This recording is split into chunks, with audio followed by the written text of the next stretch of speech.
It's time for baseball's annual midsummer celebration as the All-Stars have gathered in the heart and heat of Texas. It's still one of the greatest experiences a major leaguer can have. Man, this is great. This is great. This is the future right here. This is my 14th All-Star game, and I wouldn't want to miss this for the world. Labeled the media this year heavily international.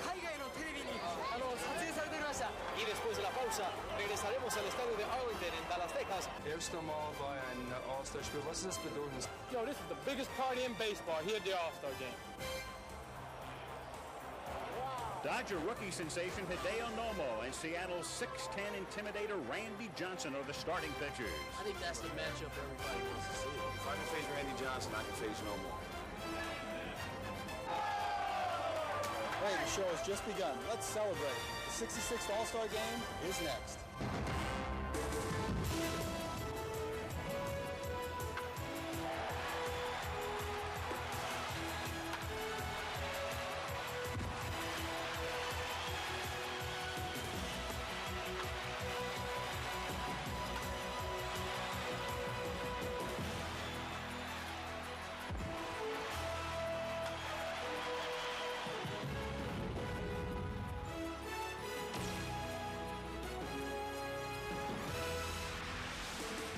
It began as a one-shot deal in 1933 in Chicago, and here it is, 1995, the 66th Major League Baseball All-Star Game. And for the first time ever, it comes to North Texas, home of the Texas Rangers since 1972, and to the ballpark in Arlington, a beautiful new facility in its second year. Capacity crowd of close to 50,000 to look on. The ballpark in Arlington hosting the All-Star Game. I'm Al Michaels, and welcome to Arlington. And there is really no need to rehash what this sport has been through over the past year. It has been terrible. But the people who play the game and the people who run the game want to put everything on the back burner. They know the problems persist, but at least for one night, just concentrate on baseball as the brightest stars in both leagues have gathered in one ballpark for the annual midsummer celebration. They call it an all-star game, but it's really an individual showcase, because when you think about the memories, they deal with individuals. In 1934, Carl Hubble struck out 5 future Hall of Famers in succession. In 1970, Pete Rose barreled over Ray Fosse for the winning run. In 71, Reggie Jackson hits an otherworldly home run onto the roof in Detroit. In 84, a 19-year-old rookie by the name of Dwight Gooden strikes out the side. So when this crowd goes home, long after they have forgotten who wins or loses, they'll remember some individual feat. And Tim McCarver, the way the ball travels in this ballpark, it might be a 500-foot home run. Well, it's possible. As a matter of fact, that's what people look for when they think of the All-Star Game. They think of the mashers, the bashers, the guys that knock the ball out of the ballpark. That's why they had a home run hitting contest yesterday. But think of this, in all-star history, the collective batting average of all the hitters, and that means all of them, Williams, Musial, Aaron, Mays, is 245, a meager 245. So we should turn our attention to the pitchers, and that's exactly what we're doing tonight.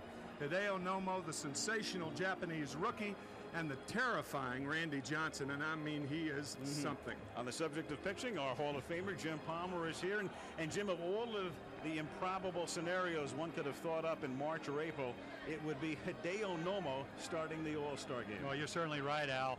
I mean, they signed him, and I think it's very skeptically. It's just a publicity stunt by the Dodgers, a couple of $1 million. But for years they've been saying, as a matter of fact, eons, they've been saying, well, Japanese, they're inferior to the Americans because the Americans are bigger, faster, stronger. And here comes this kid. He dominates the National League. 12 strikeouts per 9 innings, least amount of hits per 9 innings, the lowest batting average against. But this is not about starting the National League and doing a good job. It's starting the National League All-Star and for the All-Stars, and the bottom line is that he is pitching for the nation of Japan. Well, they're all here. Barry Bonds and Frank Thomas and all of the rest. The All-Star Game coming up when we return after this from our ABC stations.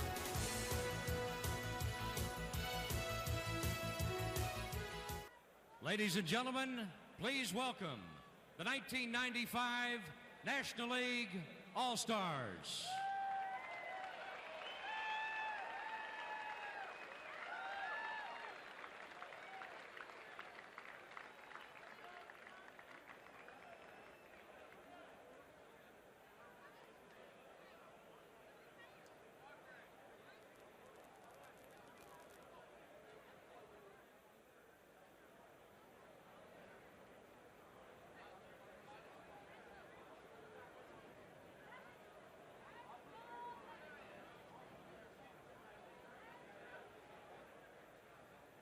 from the great Lone Star State, we welcome you to the ballpark in Arlington and baseball's 66th All-Star Game.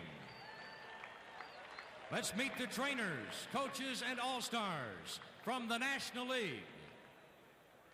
The trainers from the Florida Marlins, Larry Starr. And from the Montreal Expos, Mike Kozak. The batting practice staff from the Montreal Expos, Jerry Manuel, Tommy Harper, and Joe Kerrigan. The coaches from the Chicago Cubs, Jim Riggleman, and from the Houston Astros, Terry Collins. And now, the National League All-Star Team. From the Atlanta Braves, selected but unable to play due to injury, pitcher Greg Maddux. From the Chicago Cubs, first baseman Mark Grace. Outfielder Sammy Sosa. And pitcher Randy Myers. From the Cincinnati Reds, outfielder Reggie Sanders. And pitcher John Smiley. From the Colorado Rockies, outfielder Dante Bichette. From the Florida Marlins, outfielder Jeff Conine. From the Los Angeles Dodgers, shortstop Jose Offerman. Pitcher Todd Worrell. And outfielder Raul Mondesi. From the Montreal Expos, pitcher Carlos Perez. From the New York Mets, infielder Bobby Bonilla. From the Philadelphia Phillies, catcher Darren Dalton. Second baseman Mickey Morandini. Pitcher Tyler Green. And pitcher Heathcliff Slocum. From the Pittsburgh Pirates, pitcher Denny Nagel. From the St. Louis Cardinals, elected but unable to play due to injury, shortstop Ozzie Smith. And pitcher Tom Hickey. From the San Francisco Giants, elected but unable to play due to injury, third baseman Matt Williams. And now, tonight's starting lineup for the National League. First, the manager of the National League, from the Montreal Expos, Felipe Alou.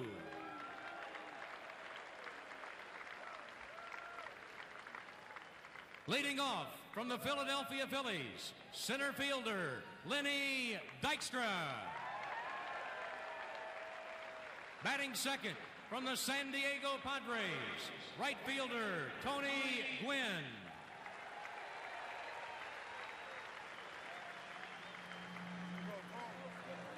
Batting third from the San Francisco Giants, left fielder Barry Bonds.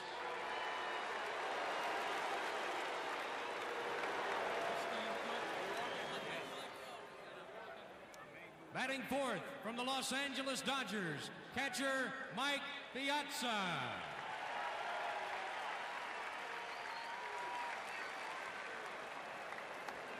Batting fifth from the Atlanta Braves, first baseman Fred McGriff.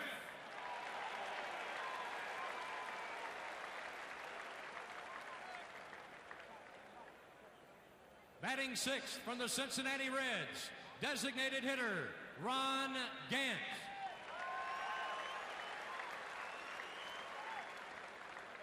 Batting seventh from the Cincinnati Reds, shortstop Barry Larkin.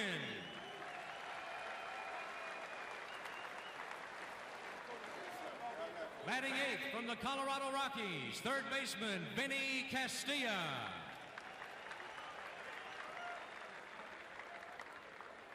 Batting ninth from the Houston Astros, second baseman Craig Biggio. And the starting pitcher from the Los Angeles Dodgers, Hideo Nomo.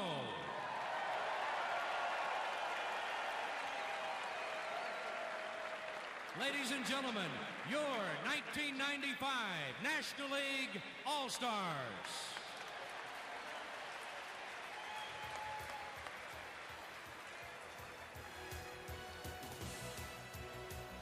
That's the National League, the American League lineups and reserves when we come back.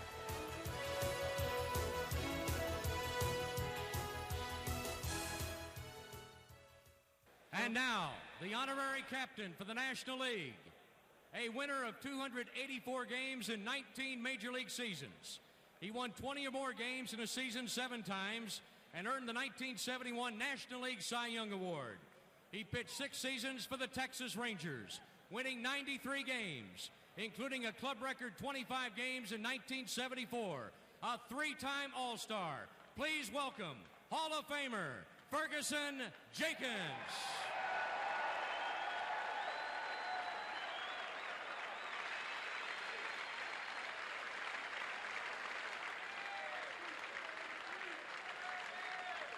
Ladies and gentlemen, here are your 1995 American League All-Stars.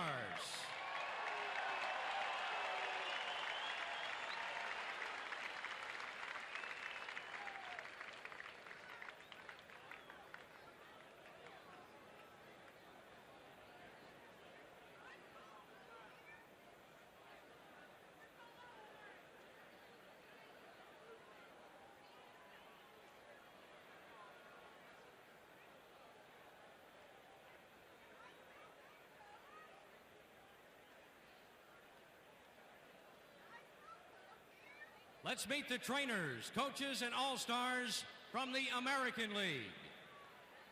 The trainers from the Seattle Mariners, Rick Griffin. And from the Texas Rangers, Danny Wheat. The batting practice staff from the New York Yankees, Willie Randolph. In the bullpen, Billy Connors, Tony Cloninger, and Brian Butterfield. The coaches from the Milwaukee Brewers, Phil Garner. And from the Texas Rangers, Johnny Oates.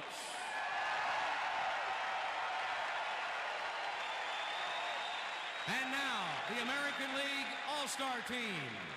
From the Boston Red Sox, pitcher Eric Hansen. And first baseman Mo Vaughn. From the California Angels, outfielder Jim Edmonds. Pitcher Chuck Finley. Infielder Gary DiSarcina. And pitcher Lee Smith. From the Cleveland Indians, outfielder Manny Ramirez. Pitcher Dennis Martinez. And pitcher Jose Mesa. From the Detroit Tigers, pitcher David Wells. From the Kansas City Royals, pitcher Kevin Apier. From the Milwaukee Brewers, infielder Kevin Seitzer. From the New York Yankees, catcher Mike Stanley. And outfielder Paul O'Neill. From the Oakland Athletics, pitcher Steve Ontiveros. From the Seattle Mariners, infielder Tino Martinez. Also elected but unable to play due to injury, outfielder Ken Griffey Jr.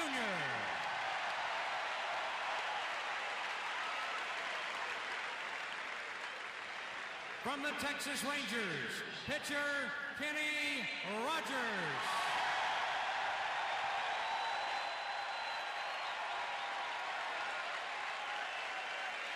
from the Toronto Blue Jays, infielder Roberto Alomar. And now, tonight's starting lineup for the American League. First, the manager of the American League from the New York Yankees, Buck Showalter. Leading off from the Cleveland Indians, center fielder Kenny Lofton.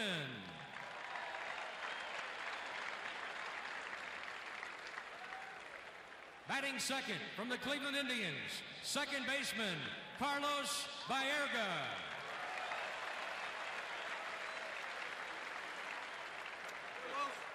Batting third from the Seattle Mariners, designated hitter Edgar Martinez. Batting fourth from the Chicago White Sox, first baseman Frank Thomas.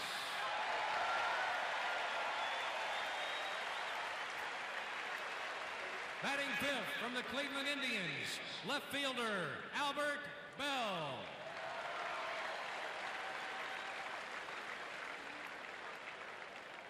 Batting sixth from the Baltimore Orioles, shortstop Cal Ripken Jr.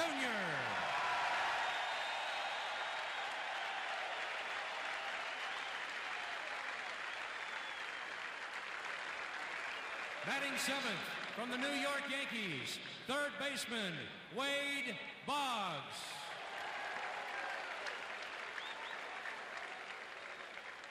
Batting eighth from the Minnesota Twins, right fielder Kirby Puckett.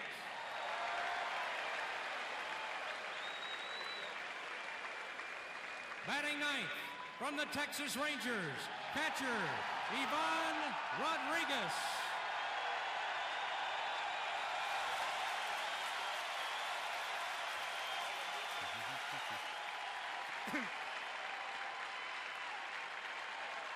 And warming in the bullpen, the starting pitcher from the Seattle Mariners, Randy Johnson. Ladies and gentlemen, your 1995 American League All-Stars.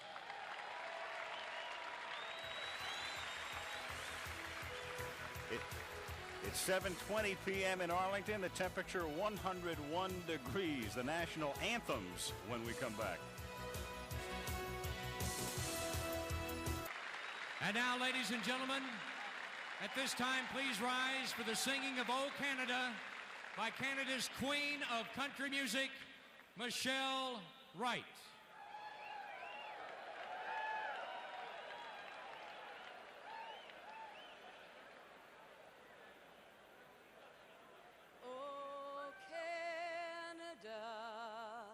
Our home and native land, true patriot love in all thy sons command. With glowing hearts we see thee rise, the true north, strong and free. From far and wide, oh Canada, we stand on guard for thee. God keep our land glorious and free. Oh Canada, we stand on guard for thee. Oh Canada, we stand on guard for thee.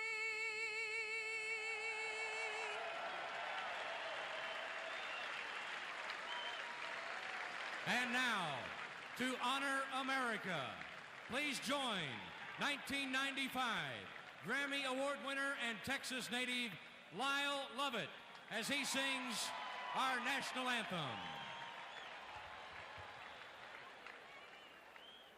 Oh, say, can you see by the dawn's early light what so proudly we hailed at the twilight's last gleaming, whose broad stripes and bright stars through the perilous fight o'er the ramparts we watched were so gallantly streaming, and the rocket's red glare, the bombs bursting in air, gave proof through the night that our flag was still there.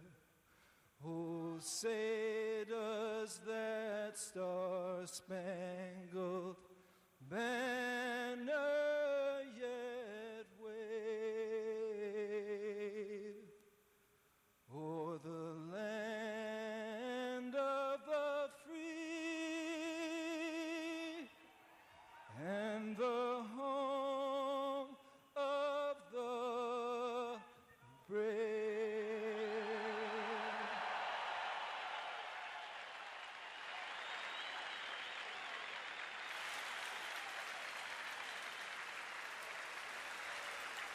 It's almost game time, and we'll get it going from the ballpark in Arlington, Texas, when we come back for the All-Star game. 7 no-hitters are the most in baseball history. An 8-time All-Star. He's eligible for the Baseball Hall of Fame in 1999. Ladies and gentlemen, please welcome back to Arlington tonight's American League honorary captain, baseball's all-time strikeout king, Nolan Ryan. Nolan Ryan, moments ago, throwing out the ceremonial first pitch. 27 seasons in the majors. It was in the dirt, low and away, but he still got it up there at about 85 miles an hour. At the age of 48, the great Nolan Ryan. And on the subject of guys who can bring it up there in a hurry, Randy Johnson, at the top of his game the other night in Cleveland, he pitched a complete game against the Indians in which he struck out 13 and didn't walk a batter. It's the first time in his career he pitched a complete game without issuing a walk. So Randy Johnson will get the start tonight. It was between Randy and Kevin Appier, and Johnson's been the hotter of the two lately, and that made the difference. 2 years ago, you'll recall, in Baltimore, John Kruk of the Philadelphia Phillies, then of the Phillies, now of the White Sox, stepped to the plate, lefty against lefty. He had not seen Randy Johnson, and you'll recall the moment. Over his head, the heart palpitations, and you know what happened in the rest of that at-bat. Kruk kept bailing out, and Johnson wound up with a strikeout. Well, I think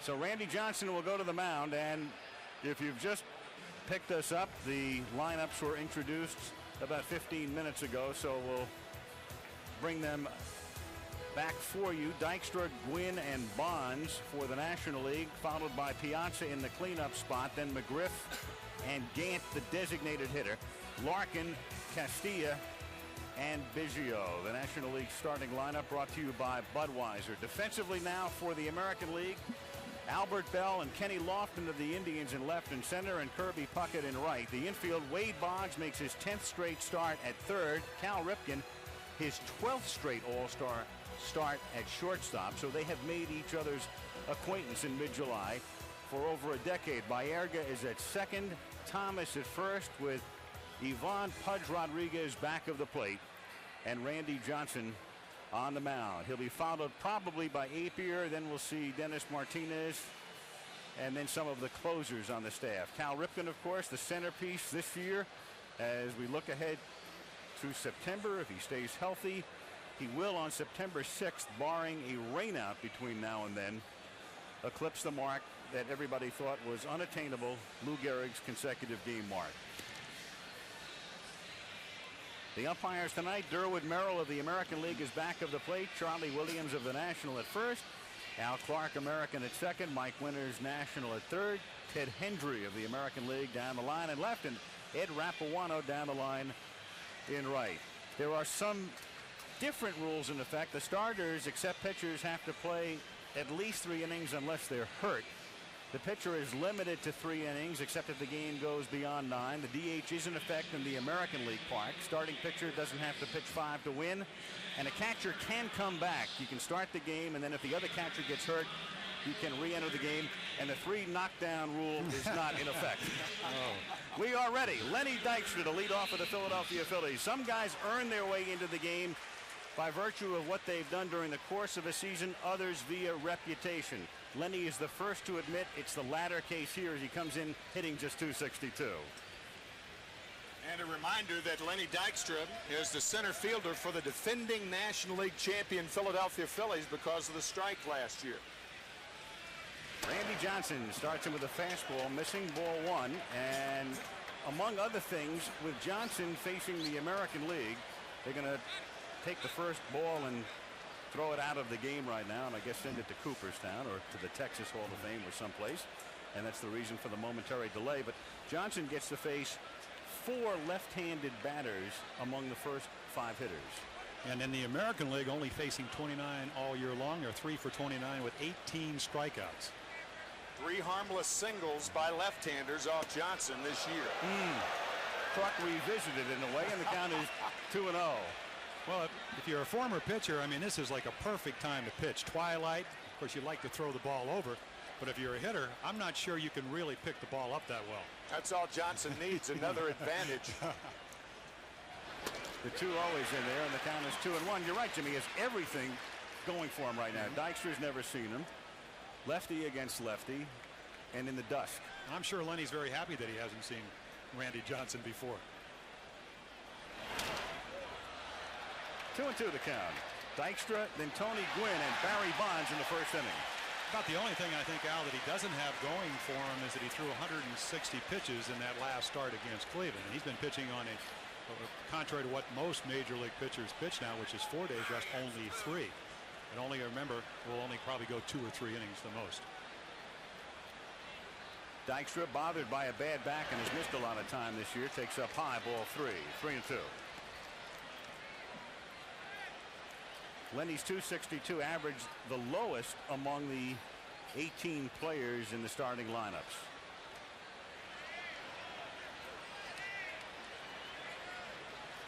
And through the shadows, it's up high for ball 4.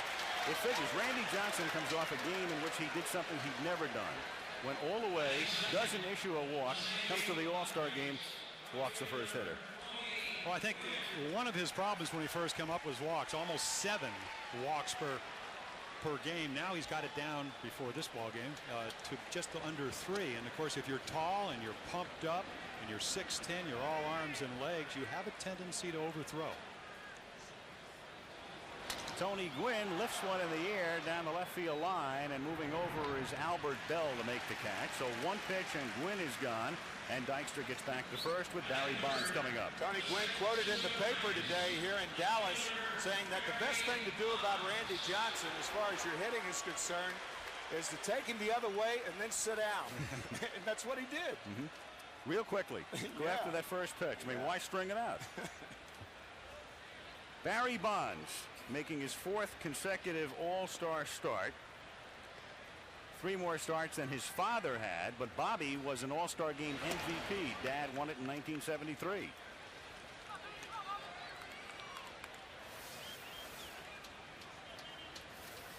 One and 0 the count. Dykstra at first base and 1 out in the first inning in the first All-Star game ever played in what's known as the Metroplex. The area between Dallas and Fort Worth, Arlington about halfway between the 2 cities, in a ballpark that opened up last season.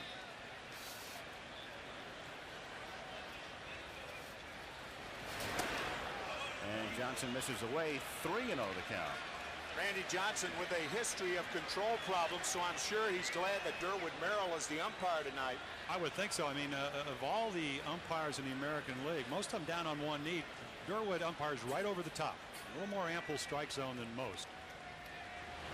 You can kind of see his arms, and I mean, I've pitched to him many, many years. That's where he wants you to throw it, right between those arms. And of course, Randy Johnson have a little problem doing that.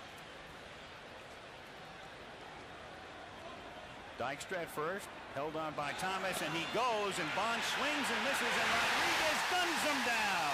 And the crowd loves that. Pudge Rodriguez of the Rangers gunning down Dykstra.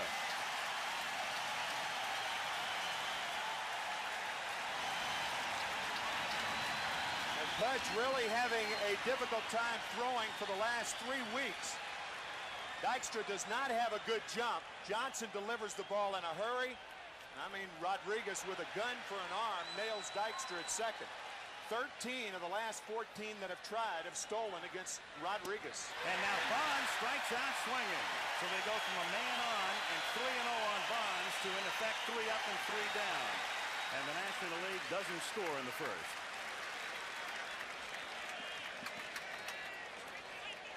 Quite a sight on the Prairie, the ballpark in Arlington. And quite a sight on the mound. Who would have figured Hideo Nomo, last year pitching in Japan, had 5 no decisions, then went 6-0 in June, and they had a lot of the youth baseball players from the area as a part of the pregame ceremonies tonight, and there they were, all greeted by Nomo.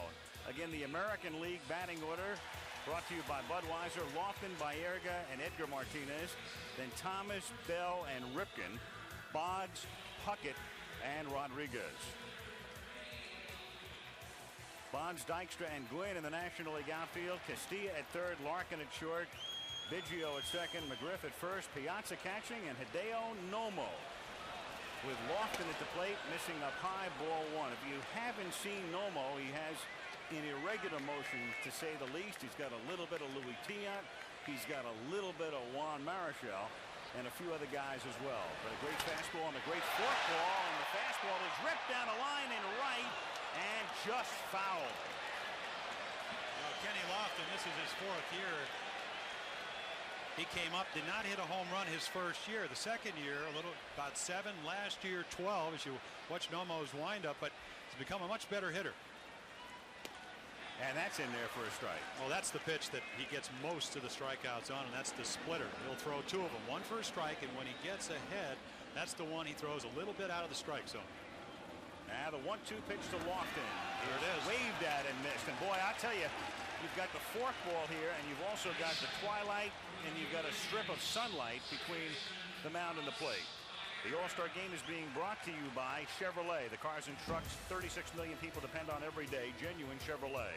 By MCI, the company that brings you proof positive. And by Beechwood Aged Budweiser, the king of beers. This Bud's for you. Carlos Baerga, the switch-hitting Cleveland Indians second baseman, one of 6 Indians on the American League All-Star team. And we can get a shot of how difficult it is. There's Nomo in the shade through the strip of sunlight and to the speckled home plate area.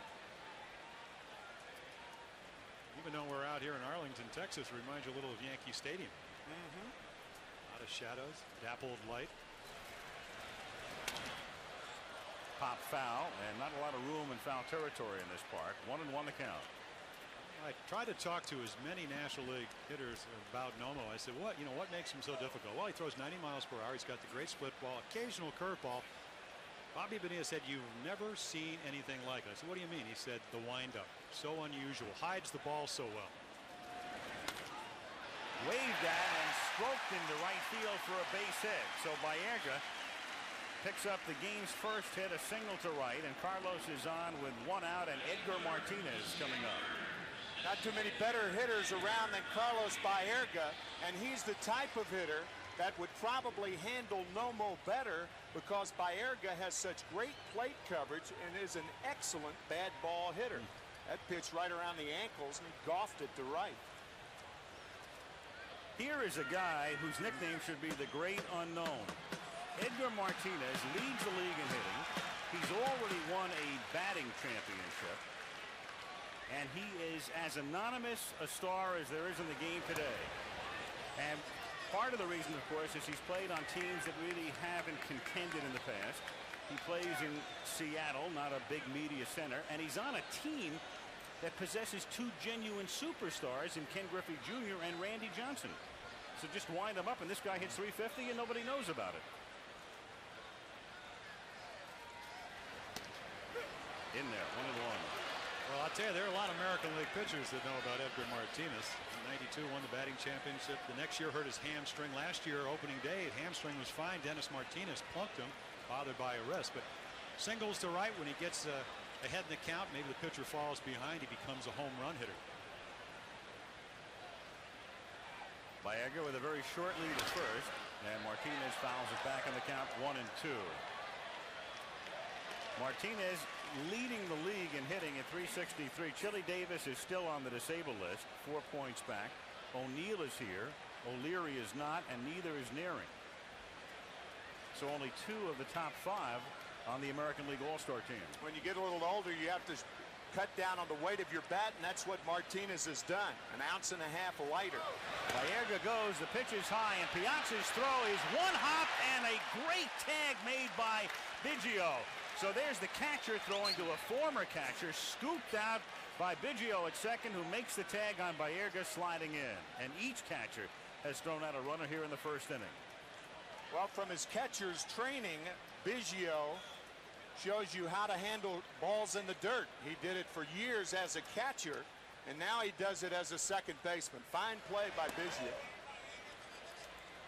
3-2 now on Martinez. And the amazing thing about that is that, as good as Nomo's been, they have been successful stealing 14 out of 16. So that's only the 3rd time all year long they've caught a runner. And down goes Martinez. So the first inning for each side mirrors each other's, and at the end of 1, no score.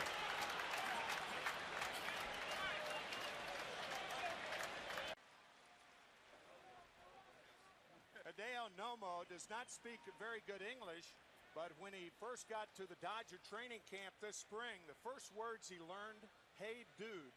So he had a lot of dudes shaking his hand, giving him the high five.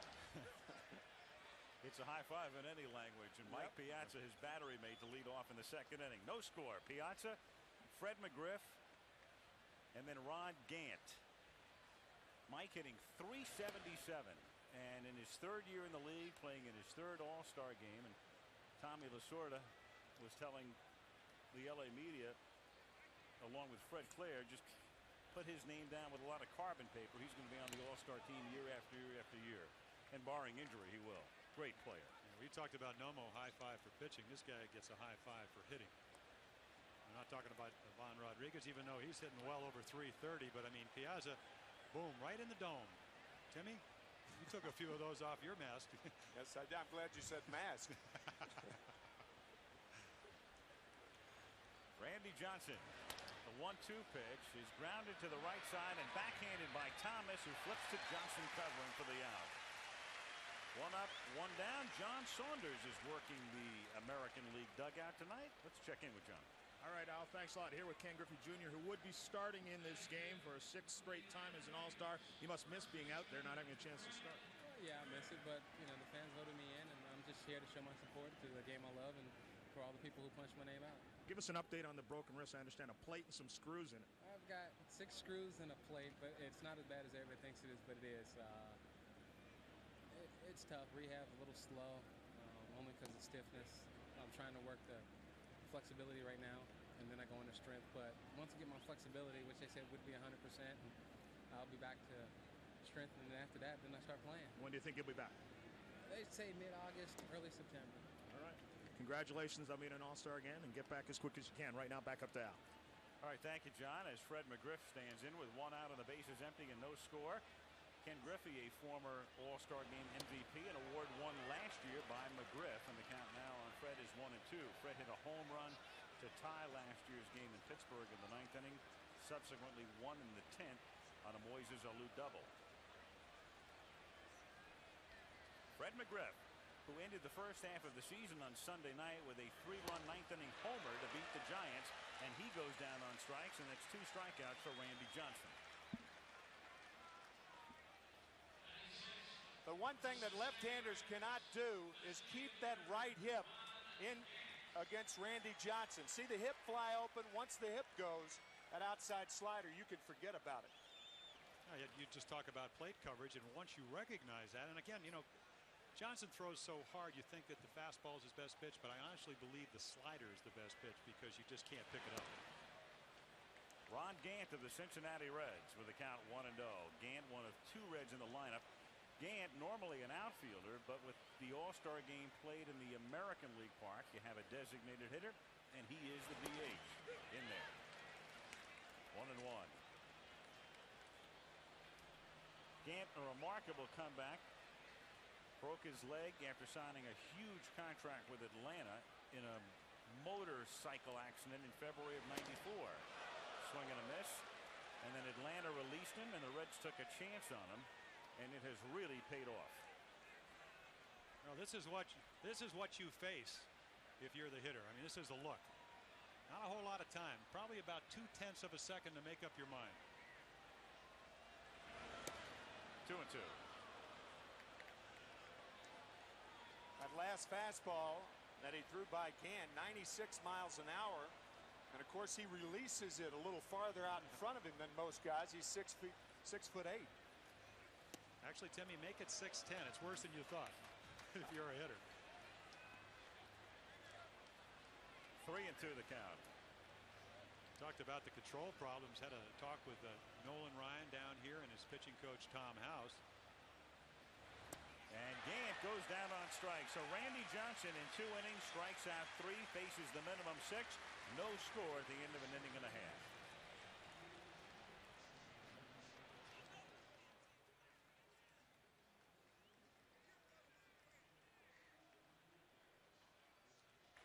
The ballpark in Arlington, Texas, site of the All-Star game, bottom of the 2nd inning, no score. Hideo Nomo of the Dodgers working on Frank Thomas, Albert Bell, and Cal Ripken. Frank Thomas, who won the home run derby here yesterday, takes inside. The longest shot he hit yesterday afternoon, 470 feet. Thomas 3 for 3 in his prior All-Star game appearances. A swing and a miss, 1-1. Well, one of his great strengths is the idea of knowing exactly what's the strike and what's the ball. Leads the American League in the most walks with 70. You don't see this too often. Nomo usually throwing around 90, throws it right by him at 93 miles per hour. I guess he's pumped too. 2-1. But this is the essence of the All-Star game. Forget National League against American League. Oh, there's a minimal rooting interest, but it's confrontations like this. How would Nomo do against Thomas?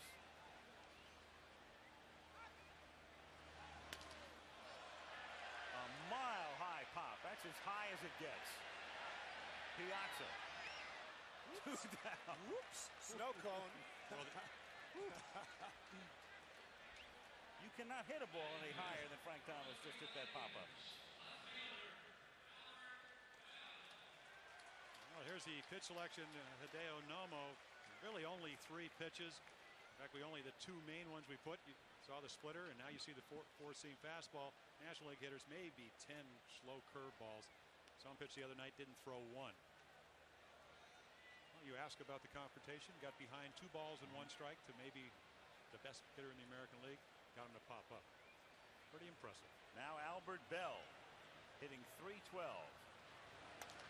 And it's pretty clear at this point in the season that the Indians are the best team in baseball. A huge lead in the American League Central Division. They are 12 games in front. They're 46-21. 6 Indians have made the All-Star team. And Albert Bell having a spectacular year again.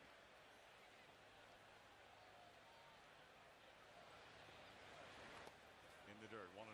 First time that 3 Indians as position players have started an All-Star game since 1952.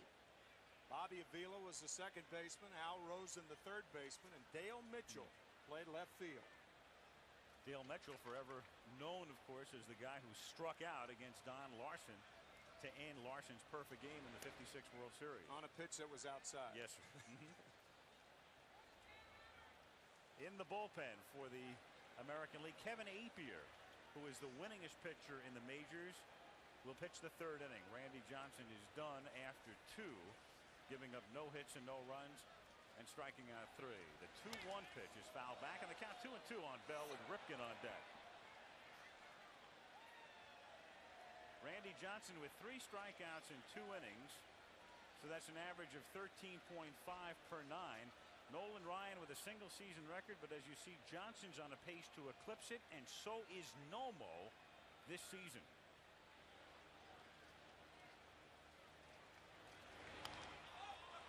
Fouled away, and the count remains 2-2. Well, the honorary captain for the American League, Nolan Ryan, we saw him throw out the first pitch.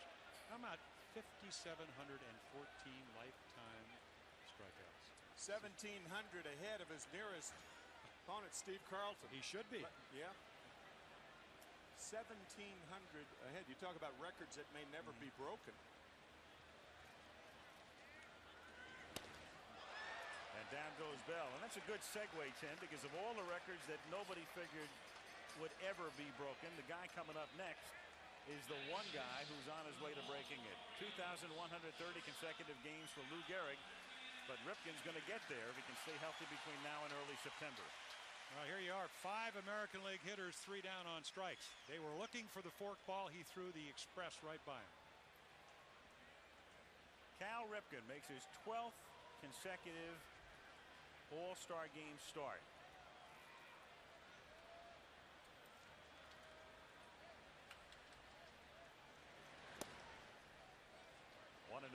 Actually, the 12th straight year, and that is a record. Willie Mays had 14 All-Star game starts, but that was when 2 a year were played from 59 through 62.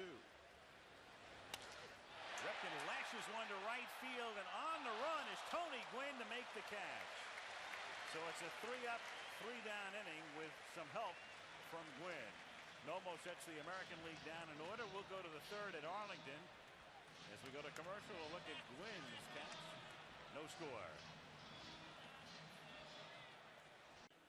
No score. Randy Johnson has set down the National League through 2 innings, and Kevin Appier of the Kansas City Royals comes in, making his first All-Star game appearance. Appier is the youngest pitcher on the American League staff at age 27.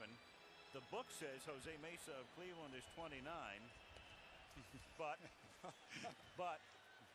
it could be that Appier is the only pitcher on the staff in his 20s. Could be.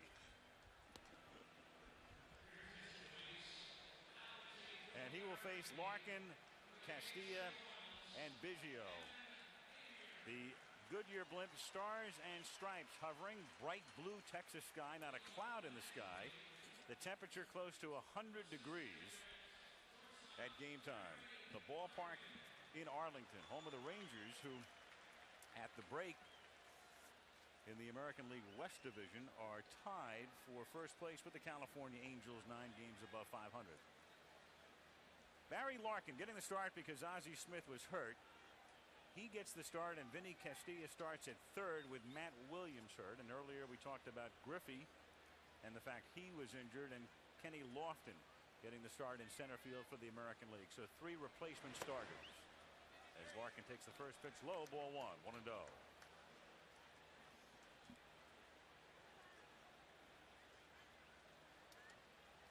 And there is Ozzie Smith as Larkin takes up hot. And Larkin now with Ozzie approaching retirement. You know, Barry finally getting his due. He's been a terrific player for a lot of years. Won his first Gold Glove last year. Got an interesting term, replacement starters. About 4 months ago, that's what baseball thought that they may have to use here in Texas, replacement starters. Timmy, that's a dreadful thought. We thought we'd do this game with your plumber hitting cleanup. Instead of Bill Plummer. Right. Yeah. Where is Bill Plummer? I'm sure we'll hear tomorrow. The 2-1 pitch is hit in the air down the line in right field, and not a lot of room in foul territory, and it drifts back out of play. 2 balls and 2 strikes to count. Strikeout leaders in the American League. Well, Johnson on top with 152. And he struck out 3 tonight. Appier would be next. Todd Stottlemyre of Oakland in triple figures. Finley is here. David Cohn won the Cy Young Award last year, but is not here.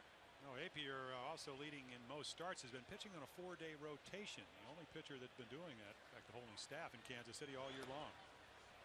But that's that slider, and he is a control pitcher. I mean, the league is hitting under 200 at 198, which is the lowest in the American League, or at least the lowest of the pitchers here at the All-Star game.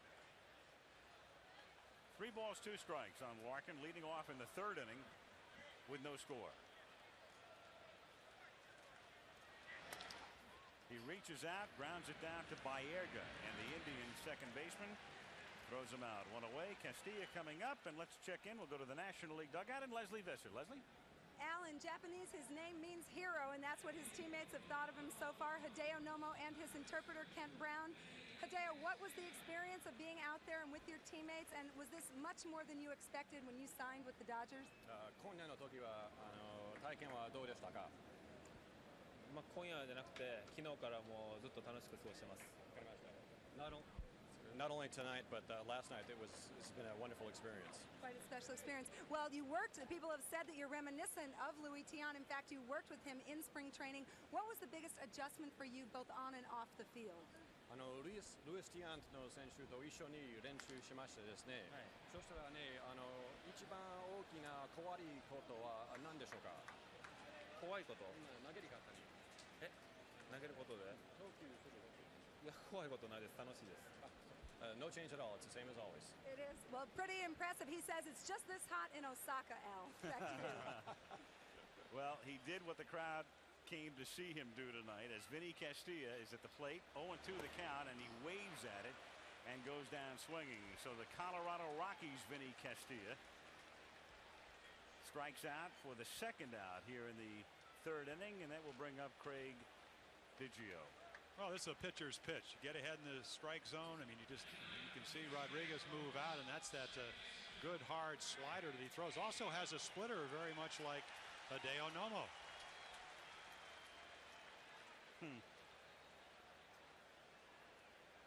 Like he traded a baseball for one of her front teeth. Pretty good trade. Tough to leave under a pillow, isn't it? That ball's worth a heck of a lot more now than it was earlier today. 1-0 the count on Craig Biggio. You think of the Astros through the years, and they've had a fair amount of success, and yet Houston has not had a non-pitcher start an All-Star game since 1973. It'd be 22 years. The last non-pitcher to start would be Cesar Cedeno in the 73 All-Star game. And here's Biggio, who began his career back of the plate and then won a Gold Glove at second base, wrapping one down to short, and Ripken throws him out. So it's a 1-2-3 inning for Apier. The pitchers dominant early. No score after 2.5.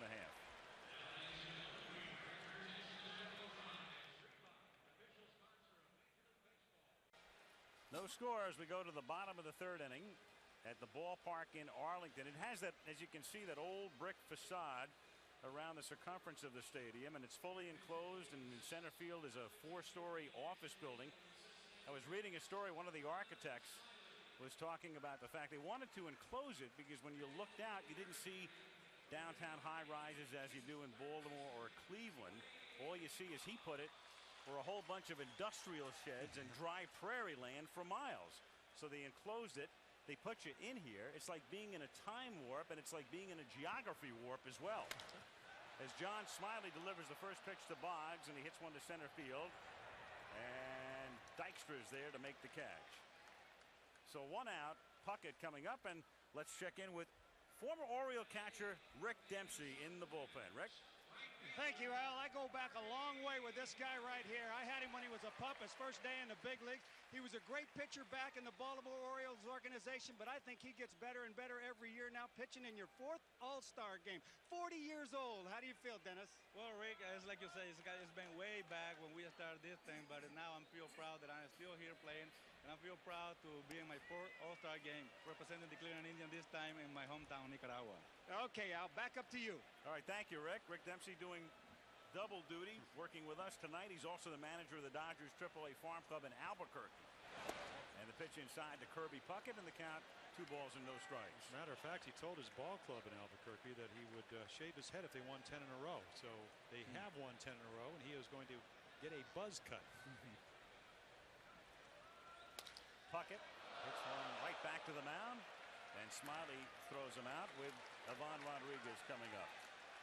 A reminder, coming up Saturday, first of 6 games on ABC Baseball Night in America, regional games around the country. Check your local listings beginning at 8 o'clock Eastern and 7 Central. The crowd loves it now because Ivan Rodriguez, their guy, comes up to hit. One of 2 Rangers on the All-Star team. The other is the pitcher, Kenny Rogers. So Pudge Rodriguez, who has established himself clearly as the best catcher in the league, stands in with 2 out and the bases empty in the 3rd. And Smiley nips the corner for a strike. Rodriguez' 4th All-Star game, and he's only 23 years old. And how about having to face a lineup if you're the opposition, the opposing pitcher? The 9th hitter is hitting .332. A lot of that credit, says Rodriguez, goes to Rudy Jaramillo, who was formerly the batting instructor down for the Houston Astros and very instrumental in Jeff Bagwell's season last year. MVP was Bagwell. That's grounded down to short. Barry Larkin scoops it up, throws him out. 3 quick innings in the books. No score. We'll go to the 4th after this from our ABC stations.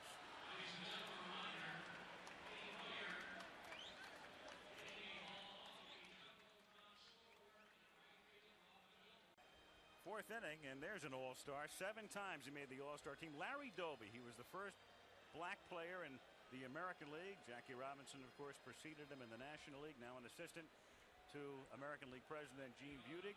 13-year career with Cleveland, Chicago, and Detroit. The great Larry Doby. He's looking on. A rapidly played 3 innings as Len Dykstra leads off in the 4th. Dykstra, Gwynn, and Barry Bonds to face Kevin Apier, the National League without a hit. Lenny Dykstra walked his first time up and was thrown out stealing. Started his career with the Mets and then went to the Phillies in '89. And what a deal that turned out to be. You might say that the Mets were hornswoggled. Trying to get in a local term in that trade. Disastrous deal for New York, and it turned out to be a terrific trade for Philadelphia as he bounces one down to Baerga and he throws him out. Lenny Dykstra and Roger McDowell for Juan Samuel. That was when Davey Johnson was the manager of the Mets, of course. Frank Cashin, the general manager. And then after the season was over, Juan Samuel moved out to Los Angeles, so the Mets had nothing after a half a season. Got rid of Dykstra and McDowell. So I think hornswoggled is the appropriate word. It was. Here's Tony Gwynn taking a strike and the count 0-1. Well, I guess if you're a Met fan, you got to be a little happy. Samuel is having a good year in Detroit this summer. It's just a little bit late. Yeah. Yeah, like 7 years late. Exactly. Right. No problem outside of that. Mike Winters says that's a strike on the appeal, and the count is 0-2. Tony Gwynn, 5 batting titles. A .335 career average for Tony Gwynn. And that's inside, and the count 1 ball and 2 strikes. In 120 years of National League history, only 3 players have won more batting titles than Tony Gwynn. Honus Wagner had 8. Rogers Hornsby had 7. Stan Musial 7. Tony Gwynn, by the way, passed Wade Boggs this last week. Wade Boggs is now at .334 lifetime. Highest average among all active players.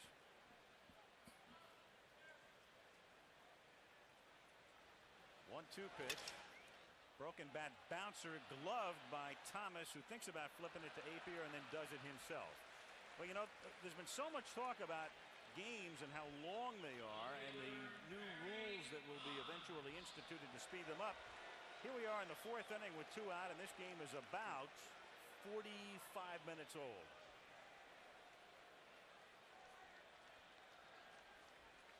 About as fast as it gets. There's a rookie, 1 of 3. Tyler Green, 1 of 3 on the staff. We already saw Nomo, Green of the Phillies, and Carlos Perez of the Expos, all rookie pitchers, as Bonds hits it weakly back to Apier. And the National League, through 4 innings, does not have a hit against Johnson and Apier. After 3.5 in Texas, no score.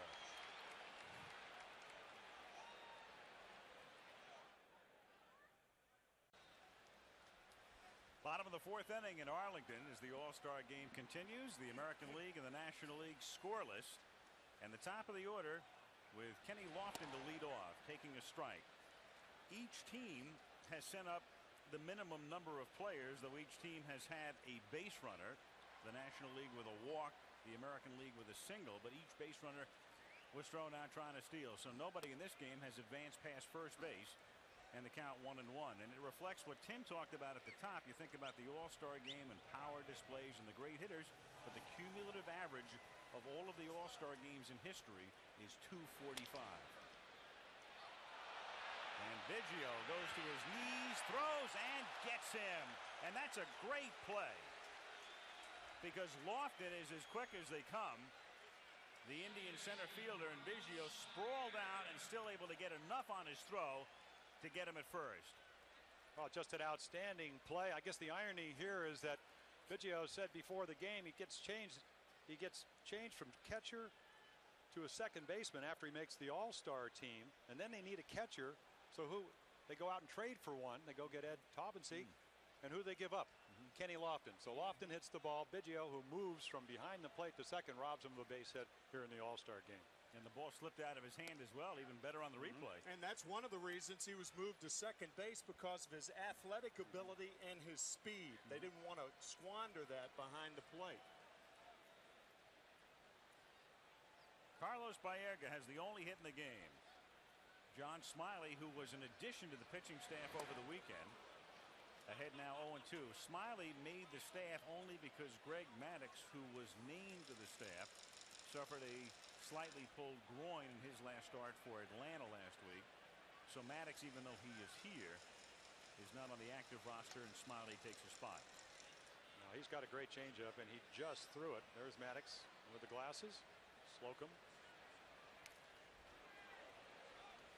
0-2 the count. It really appears, Tim, that he's come a long way talking about John Smiley. I saw him pitch with the Twins for a couple of years in the American League, but looking like he's using all his pitches, both sides of the plate. Well, he fell into the habit of using that straight change, that circle change, too much. And now he's starting to throw right-handed hitters in particular inside. This is a changeup here, however. And he lifts it into foul territory back of third, but so little room there. In Oakland, that's an out. In Texas, it's in the sixth row. Tell you, Jim, if you pitch for 15 years, and you know this certainly better than I do, but if you pitch for 15 years in the major leagues, you have to, it's a constant series of adjustments that you have to make, and you have to adjust before the hitters adjust to you. If you want to have a good year. Yeah, right. You really have to do it. The good ones, they adjust from hitter to hitter, as do hitters against pitchers. Smiley's 0-2 pitch is grounded toward the hole, a base hit. So the only hits in the game belong to the Indians. Carlos Baerga. A single in the first to right, and a single to left here in the fourth, with Edgar Martinez coming up. And the All-Star game is being brought to you by Buick and your local Buick dealers. Remember, Buick, the new symbol for quality in America. By Texaco, Clean System 3 gasolines.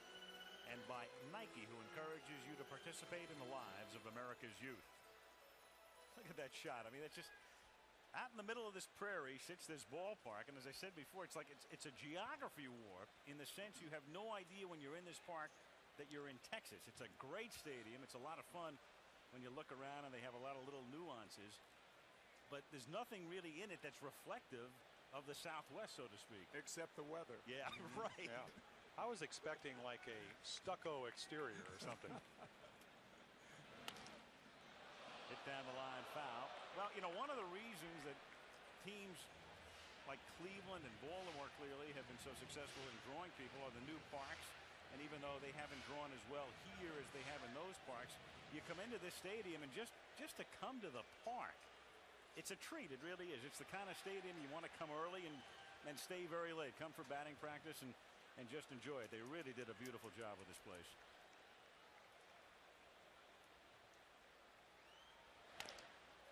Martinez fouls it off, and the count is 0-2. Now, you mentioned speed. Lofton with 19 steals, been thrown out 9 times. Alomar, we haven't seen him yet, with 11. Baerga with 5, only been caught 1. But the American League, only stealing 63 bases in the National League, 144. Talking about these squads, so a lot more foot speed for the NL team tonight. One out. Baerga at first, and Martinez pops it up into shallow left center field. Drifting out is Larkin to make the catch, and Baerga retreats to first. So Barry goes a long way to haul it in for the second out, and will bring up Frank Thomas. Well, you talked about pitching inside. Look where this ball is. I mean, Martinez, we're talking about the top hitter. Can't get the bat out, gets up on the bat. And we talked earlier about Barry Larkin. Great instincts, because he does not catch that ball unless he immediately sprints out there, got under it, and made a nice catch. He just opened his mouth in case Baerga does run. That means Biggio will be covering. Of course, you know as well as I, Timmy, I don't think they want to take the bat out of this guy's hand. No, I don't either. Not after yesterday. Frank Thomas, who has won back-to-back MVP awards, takes outside. He won it in the American League last year. And Tim, you mentioned Jeff Bagwell before, but it shows you from one year to the next what can happen. Bagwell, the National League MVP last year, not even on the All-Star team this season. Interesting you mentioned Bagwell. He and Bagwell were born on the same day.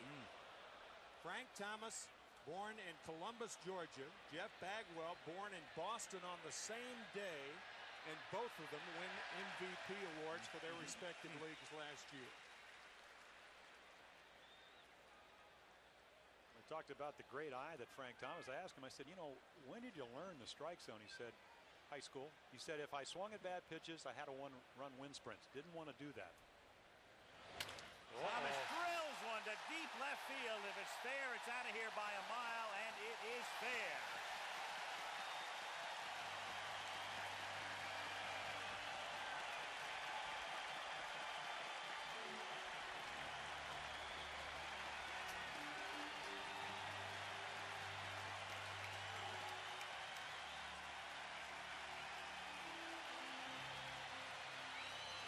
Well, that's one of the things a crowd of 50,000 comes to see. The big hurt, putting the hurt on the National League. How unusual is this?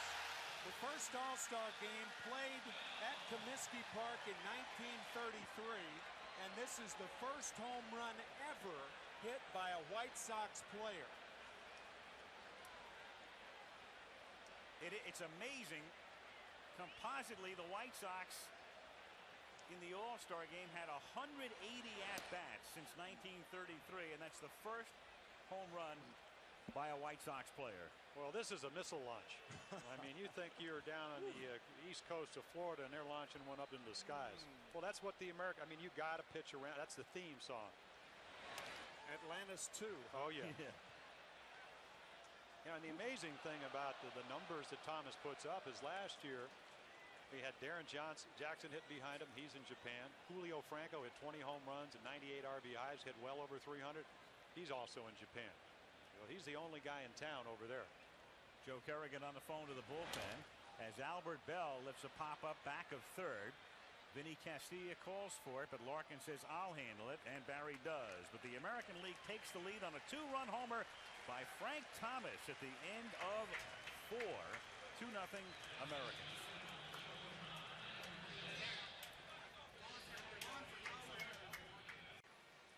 2-0 the American League on top on a 2-run blast by Frank Thomas. And Thomas is done for the night. Mo Vaughn of the Boston Red Sox with his 24 home runs is the new first baseman, and the new pitcher is Jim Palmer's one-time teammate. I mean, a long time ago. 40-year-old Dennis Martinez having a brilliant season with Cleveland. Well, he certainly is, and it's not always about power. I mean, we saw Nomo with the great fastball and the splitter, Johnson being overpowering. Dennis still throws awfully good for a guy 40. Great curveball, terrific changeup. And you talk about pitching, you got to work both sides of the plate. This guy can do it. But the bottom line, here's a guy that had a problem with alcohol. He battled it. He resurrected his life. And you're not going to find a better teammate to ever play with the exception of a guy that just got 3,000 hits. One of Dennis's teammates, Eddie Murray, than Dennis Martinez. Terrific guy and a great pitcher. He faces Mike Piazza, Fred McGriff, and Ron Gant in the 5th inning. The National League still doesn't have a hit. The first batter of the game, Lenny Dykstra, drew a walk and was thrown out at second. attempting to steal. And since then, the National League has only hit one ball out of the infield. That was a fly ball to left by Gwynn in first. 1-0 the count on Mike Piazza.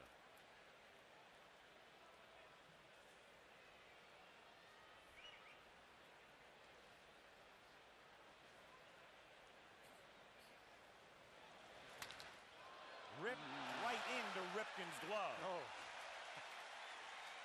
Piazza gone, lining out to the shortstop. McGriff coming up, and let's get a word from John Saunders. All right, Al, thanks a lot. Now, yesterday Frank Thomas won the home run hitting contest. Nobody told you it was over? No, not at all.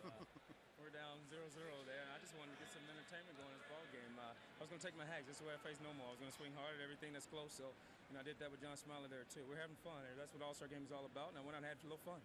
Jim Palmer said in our meetings yesterday that there is no one really who is in the type of zone that you are in. Is that the feeling you get each time you step to the plate? Well, you know, the last couple of months, I normally get hot, so I'm swinging the bat well right now. Like I said, I'm just going out and having a little more fun. Unfortunately for the American League, he won't be able to stick around. He's got to catch a flight. They're playing tomorrow night, the day after the All-Star Game, so we'll let you go. Congratulations, and you can hope your home run stands up. Thank you very much, Jim. I had a great time. All right, back to Al. All right, McGriff launches one to right field, but Puckett is there on the warning track to make the catch for out number 2 here in the 5th inning. Well, there's baseball tomorrow, believe it or not. 3 games are scheduled. There's also primetime on ABC tomorrow night featuring Home Improvement, Ellen, Grace Under Fire, Roseanne, and Primetime Live. That's the lineup. And then on Thursday, Matlock, McKenna, and a special episode of Day One with Diane Sawyer. Racing your screen. That's Thursday right here on ABC. Ron Gant pops it up in foul territory, and Mo Vaughn ground to make the catch and retire the side. So Martinez has a 1-2-3 inning. The National League still doesn't have a hit as the American League leads 2-0.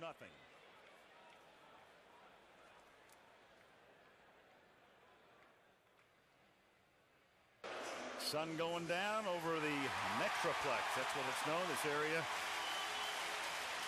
between Dallas and Fort Worth. Arlington, the site of the All-Star Game. Reggie Sanders comes into play right field now, acknowledging somebody in the stands, and the new pitcher is the rookie from the Phillies, Tyler Green.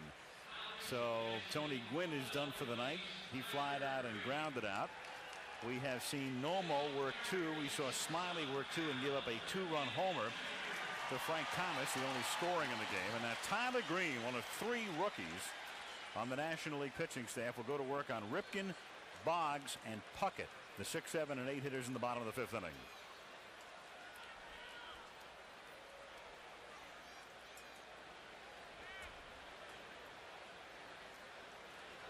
Cal Ripken, fly to right. His first time up, takes up high, ball 1, 1-0. Interesting that the American League was such a veteran staff. We talked about the fact that Apier and Mesa are the only ones listed under 30. And you've got 3 rookies here, and that's shot right back through the middle for a base hit. So Ripken with a single, Boggs coming up, and let's get a word from Leslie Visser. Alan, with the man who passed Wade Boggs for career average, what does that mean to you, Tony Gwynn? It means it was a long battle. I mean, this is about 10 years. You know, Wade was on fire early in his career, and you know he's still been consistent. But these last 3 years for me, I just can't explain it. I mean, I hit the ball very well, and have, you know, this 10-year struggle to finally catch him is not something I really thought about. But when you come in here, everybody's telling you caught him. You know, it's a nice feeling because he was a lifetime 340, 350 hitter for a long time, and so to finally catch him and pass him, I guess, is something nice. And what does it mean to have maybe a real pennant race with the Padres this year? For me, it's like night and day. I mean, going to the ballpark is a lot of fun, and the guys I play with are great. Their attitude's been great, and so we're looking forward to getting back and trying to catch Colorado. Well, you're a lot of fun. Back to you, Al. All right. You guys are a lot of fun, too. Thank you. Good to be back with you guys again. It's great. We sort of drift in and out of people's lives these days, don't we? Lately we have. Yes. We talked about 5 batting titles, and that's what Tony Gwynn looking 5 right here. Boggs takes up and in, and the count 2 balls and no strikes. Tony Gwynn's such a good hitter. They have a new movie about his life out. Batman Forever. I'm sure one of your favorites, James. Both he and Boggs, though, it'd be interesting to see how they end up when their careers are over, who's going to be ahead. I would imagine that Gwynn has the advantage because of his speed and can get a lot more infield hits than Wade can. Sure. Also, Tony a little bit younger, and but it's amazing about Boggs. I mean, I've seen him for like 10 or 12 years. I've actually, as you look at Tony Gwynn, I pitched against him. I think he was 2 for 5, but he hadn't really changed. He never goes in slumps. He just goes in periods of adjustments. 2-1 to Boggs is grounded to right field for a base hit. Ripken will take the turn, then hold at second as Sanders' throw comes in. The American League with 2 on and nobody out now against Green and Kirby Puckett coming to the plate. And here's a situation where the All-Star game's a little bit different than other games as Boggs hits it into the hole. The number 8 hitter in a regular season game might lay down a bunt in this situation. To me, they should ban bunting in an All-Star game. The fans don't come to see you bunt. Unless they're bunting for a base hit. Exactly. I don't think that Kirby, with a .318 lifetime batting average coming into this season, is thinking too much about bunting. The amazing thing is that Boggs doesn't pull the ball very well, and situationally, he just had a great at bat. Did exactly what a number 2 hitter in an inning should do, especially with a man on first. Pull it into right field. Puckett waves at it and doesn't get it. 0-1. I was in the American League clubhouse, as we all were, before the game, and the American League was taking the field, and the last guy out was Kirby Puckett. And one of the coaches came in and said, all right, time to stretch. Kirby said, stretch? I haven't stretched this body in 30 years. That's a tough body to stretch. Yeah, right. You saw Jim Edmonds taking some home video as the pitch was taken for a strike, and the count 0-2.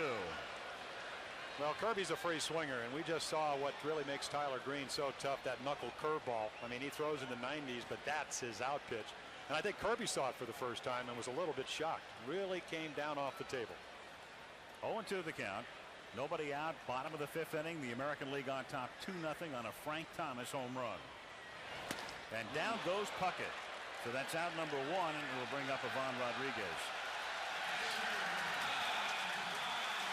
And the crowd again saluting their local boy.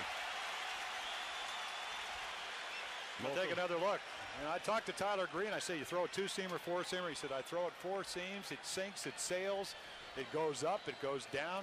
That's what I call a live arm. Tyler Green was just what the Phillies needed this year, with all of their pitchers down for the most part. Kurt Schilling down at the beginning of the year. Tyler Green has really picked up that staff to allow Jim Fragosi's crew to contend this year. Well, Nomo, of course, was such an improbable all-star selection when the season began. So would Tyler Green. Last year, Green is pitching at Scranton Wilkes-Barre in the International League and leads the league in losses and in walks. And here he is in the All-Star game. Well, I'll tell you what, he got some tutelage from one of the great pitching coaches in baseball. Johnny Padres. Oh, outstanding. You know, I mean, Padres won the great changeups, and that's his 3rd pitch. And he said all winter long he worked on that changeup. He said he threw it about the 2nd day of spring training. Padres said, threw it down and away. He said, throw it over the plate, and it's the last time they've ever talked about it.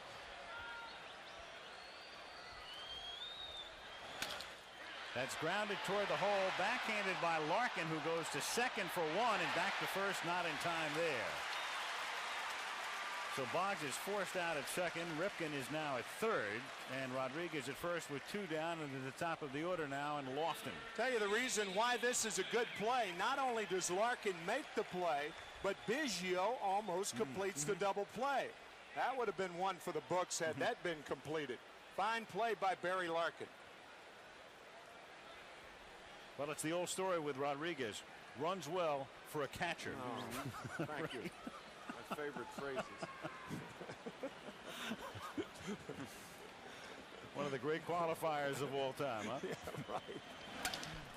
There's a shattered bat. The barrel winds up to the right of the mound, and Green throws him out. So Tyler gets himself out of a jam, and at the end of 5, it's the American League 2 and the National League nothing.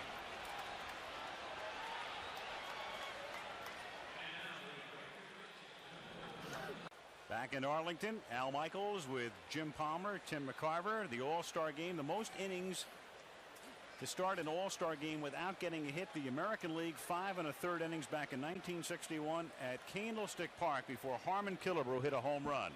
Now we start the 6th. The National League still doesn't have a hit, and Barry Larkin to lead things off. It's Larkin, Castilla, and Biggio due up in that order. Larkin grounded out in the 3rd inning. So Randy Johnson went 2, Kevin Apier went 2, and now Dennis Martinez in his 2nd inning of work, and that's hit softly into the glove of Baerga. So that's 5 1/3. No-hit innings with Castilla coming up, and let's get a quick word from Rick Dempsey. You're at home. Your team's in first place. It's your first All-Star game. You're at home. How do you feel about going in there now? Well, I'm a little nervous, but hopefully when I get out there, after the first pitch, I'll calm down and be able to do a good job for my guys here. All right, good luck, Kenny. Appreciate it. Back to you, Al. All right, Rick. So we'll see Kenny Rogers, and now we'll see Vinny Castilla, another of the improbable starters. Castilla takes up high. Here's a guy who is starting because Matt Williams is hurt. But you think about Castilla playing on, all of a sudden, a very good team in its 3rd year, the Rockies, with Dante Bichette here and 2 players not here, Andres Galarraga and Larry Walker. In its 3rd year, their 3rd year, the Rockies not only good, but a talented team with stars and interesting players to watch. 3 of the top 4 home run hitters in the National League belong to the Colorado Rockies. And there's the guy sandwiched in between. Of course, Matt Williams, who broke his right foot last year, was on a pace to break Babe Ruth's record. He ended the strike-shortened season with 43 home runs. Castilla grounds it down to 3rd. Boggs stays with it. Nice play. Wade won a Gold Glove last year. You saw right there the way he adjusted. Oh, did he ever? Erratic hop. You know, last year talking really the coach for the Yankees that really set the defense was Clete Boyer, one of the great time 3rd basemen of all time. And right there, again, fast feet, quick hands, and sure hands. And here's a guy we talked about the 5. Oh yeah, perfect. The 5 batting titles, but he worked real hard on his defense. He's trying to work real hard in our air conditioning. Fan appreciation day. Fans for fans. So 5 2/3 scoreless innings, the longest a team has gone ever in an all-star game. And we talked about at the very top, 245, the collective batting average through the years. Right now, the collective average in this game is 139. The teams are 5 for 36. So it's become a spectacle for the pitchers, especially in recent years. Yeah. With the occasional aberration like last year as Biggio lifts one down the line, deep left field, and it is gone. Craig Biggio, with Felipe Alou saluting him, gets the National League's first hit. And as was the case in '61 when Killebrew got the American League's first hit with a home run, Biggio with a home run here for the Nationals' first hit. Well, I think if you go back to '91 and the year Cal Ripken was most valuable player, he had a home run off Dennis Martinez on a similar pitch, a high curveball. So you make a great pitch away, you speed up the bat, and Biggio says, "Thank you very much. I'll just loft it into the 2nd deck." That home run at Sky Dome to center field.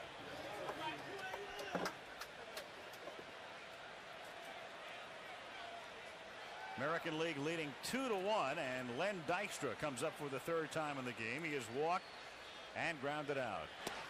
Strike, 0-1. You can tell, even though the dimensions here can be difficult in spots, it's an asymmetrical park, 390 for instance to the power alley in left center. It's a good hitter's park as Dykstra gets backed off. Well, Buck Showalter, the manager of the Yankees here over the weekend, said the infield is like concrete. It carries everywhere. You know, he said somebody asked me where the ball carries. I just said everywhere. There he is, hiding from us. 2nd youngest manager in baseball. He was the youngest when the season began. But with Gene Lamont of the Chicago White Sox being fired, Terry Bevington, who took Lamont's place, now becomes the youngest manager in baseball. Who's older, Showalter or the pitcher Dennis Martinez? Dennis Martinez, a little more than a year. Well, Showalter might be the oldest in the game if Steinbrenner keeps looking over his shoulder on road trips. You know, I was wondering, we walked in yesterday and it was pretty warm, and I was wondering what's warmer, the ballpark at Arlington or managing for George Steinbrenner? I mean, some intensity there. That's more than a rumor then, huh? That George calls Buck on occasion? I would imagine so. The 2-2 pitch is just off the plate. Ball 3. There was the temperature on the field at 3:30 this afternoon. We're back in double digits right now. But it's a dry heat, as they say, right? Yeah, right. 3-2 is hit right back to the box.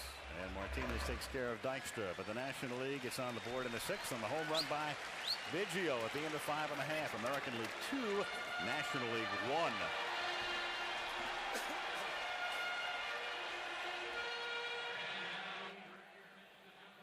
Back in Arlington, Al Michaels with Jim Palmer and Tim McCarver, and all of baseball's ailments will not be solved in one night, but after what this sport has been through over the past year, it's great in a way. You get to a place like Arlington for the All-Star game, and it really is something very, very special, and is again this year. Well, not a lot of big things have happened in Texas, and mostly, you know from doing Monday Night Football, it's usually about football. So this is a major, major event. Paul O'Neill is in left field. Roberto Alomar is at second base now, and the new pitcher is Kenny Rogers of the Texas Rangers. So Albert Bell is done for the night, and Alomar replacing Baerga at second base. Talk about big events for this city, and certainly that is the case.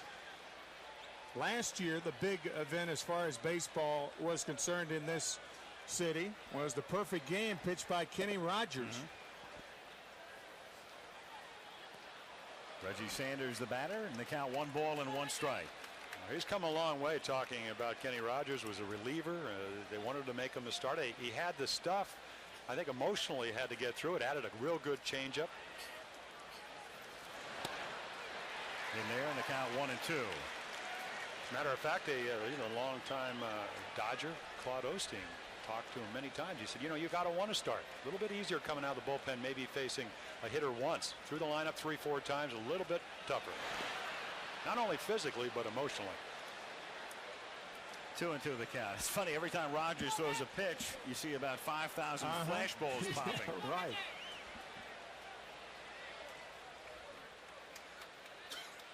Randy Johnson remaining on the bench after pitching 2 innings tonight. The American League starter. And down goes Reggie Sanders. So that's a Kodak moment for about 4,000 who snapped at the opportune time. Here is tonight's Toyota Diamond Dust Quiz. Hideo Nomo is the 4th rookie pitcher to start an All-Star game. He began the game tonight. Who's the only rookie to have started an All-Star game in center field? Answer in the bottom of the 7th inning. Mull that one over as Barry Bonds looks at a strike. The count is 0-1. Bonds has struck out and grounded out. And Rogers misses away. Yeah, I would imagine that it would be one of the center fielders of the 50s, either Snyder, Mays, Mantle, Richie Ashburn, who's going in the Hall of Fame this year. Well, Mays would be too obvious an answer. Yeah. Our man Steve Hurt wouldn't have come up with that if it was Mays. Right, Steve? One ball, 2 strikes. I'm going with Del Unser. Del Unser? Good player. Speaking of center fielders, the guy on the right, Jolton Joe. The interesting thing about Joe DiMaggio is that his first 3 All-Star games, he was a right fielder. Earl Averill was the starting center fielder. Right. I'll tell you got to be a pretty good center fielder if you can play there in place of DiMaggio. Well, in the voting, whether it's the managers or whomever, the fans, you vote for outfielders. And the broken bat there, and Barry Bonds giving someone a souvenir and a new bat coming back. But you could conceivably have 3 center fielders selected to the team. You have to just find a couple of guys to play left and right.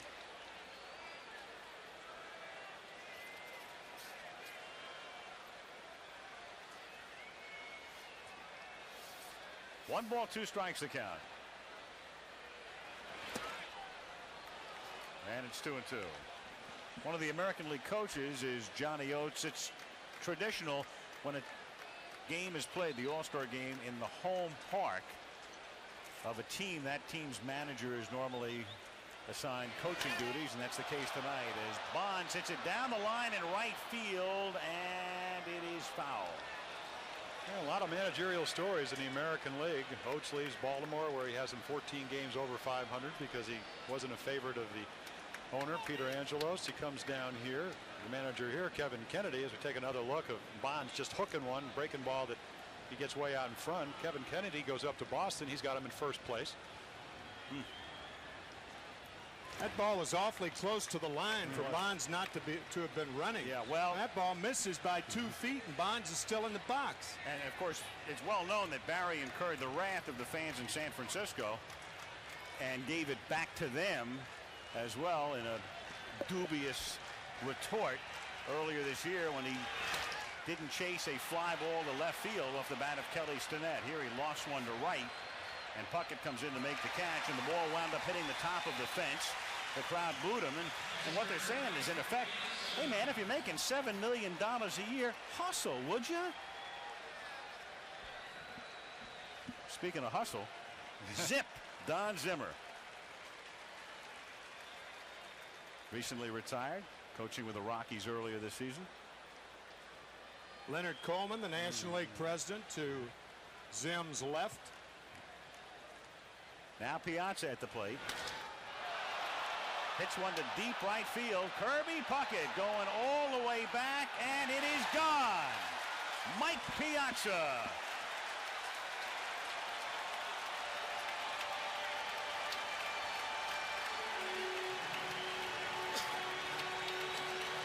So the National League has tied the game in all of the scoring tonight on home runs.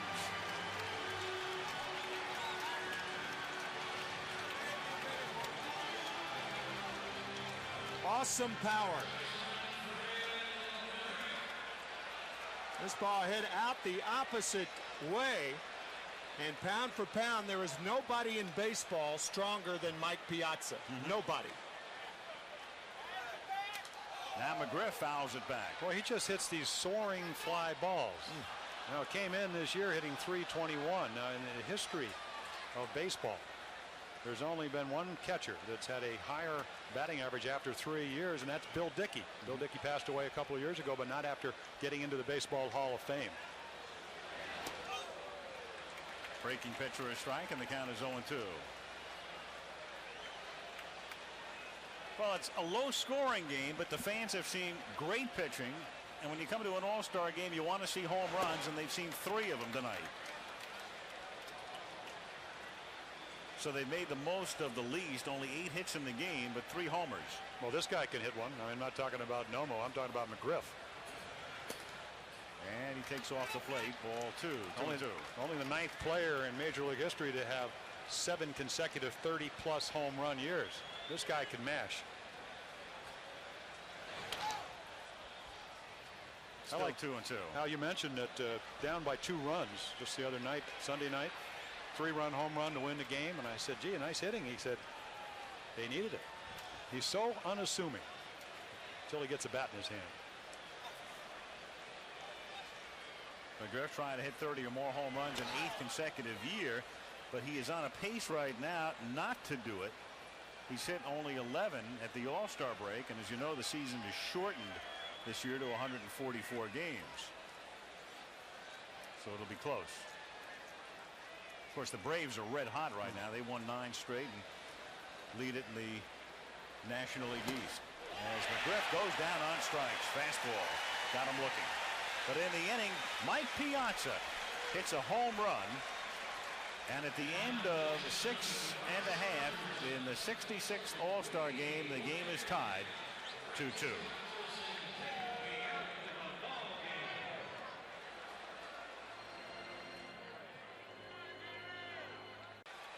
Back at the All-Star game, Al Michaels with Jim Palmer, Tim McCarver in the booth, Leslie Visser and John Saunders working the dugouts, Rick Dempsey out in the bullpens. A lot of changes here, and a special treat on the mound if you haven't seen him. Here are the changes. Now, Dante Bichette of the Rockies takes over in left field. In right field, the Dodgers sensation Raul Mondesi with a fabulous arm.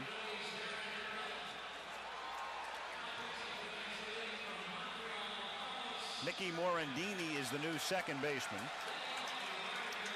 From the Philadelphia Phillies, Mark Grace of the Cubs is at first base.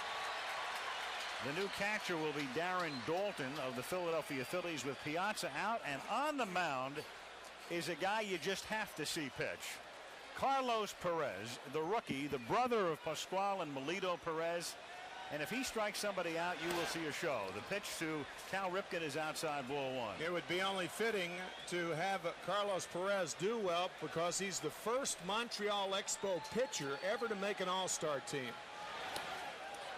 Good breaking pitch. As a rookie. Yeah. As a rookie, I should say. Well, now he's going to throw Cal Ripken a 1-0 changeup, and Cal will swing through it. Watch his reaction. Oh, yeah. Now, Joe Kerrigan, who's acting as a pitching coach for the NL because he's Philippe Allou's pitching coach up in Montreal, and also Carlos's, said he even does that in the bullpen when he warms up. It's part of the act. Foul back. A lot of people think it's hot dogging. And it is. And some of the players, and it is, but why not? It's great. There's Kerrigan and Alou. But as Joe said, in the bullpen or when he's throwing on days between starts, just warming up, he does the same thing. But Kerrigan will also tell you, as Philippe looks on, he said it's not just about the play acting and all that. This kid can pitch at 24 years old. I mean, he's got a good fastball, great control, great split ball when he gets ahead of the hitter. And we've already seen the changeup. So it's not just about acting.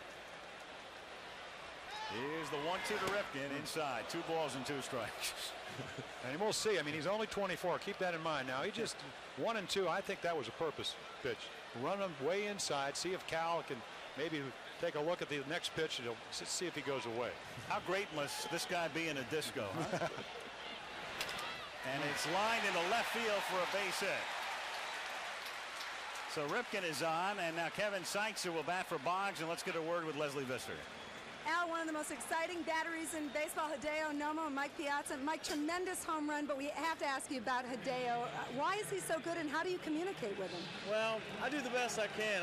Obviously, he had his good stuff tonight. I mean, he could have went 9 tonight. I could tell he was really fired up, and I don't know. I mean, he's really perceptive. I've really had no problems at all. We talk, and he just seems to pick up what I'm trying to tell him, and we're locked in. I mean, we got great communication. I guess you're telling him to throw strikes. Good luck to you. No Thank you. Back to you, Al. Okay, Leslie.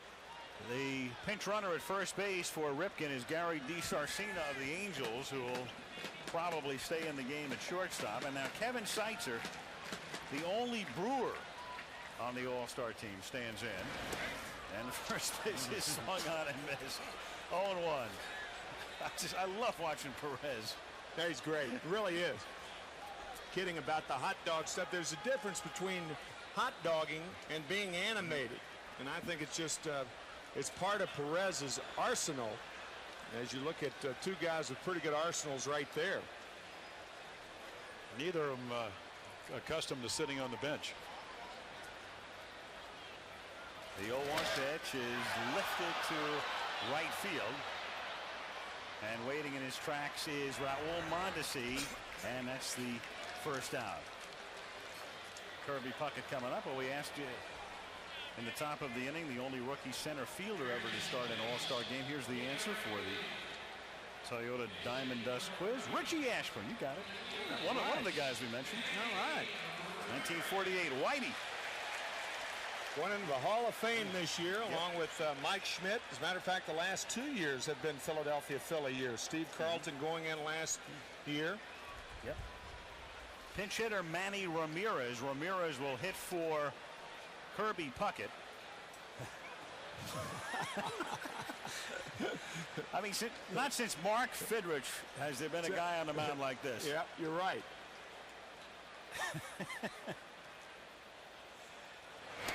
How many times do you see a guy diving back to first with no throw? Watch this. Diving back, no throw. And for D. Sarcina, he hasn't seen him. It's the first time he's seen Perez. Gary off to a very tentative lead at first base.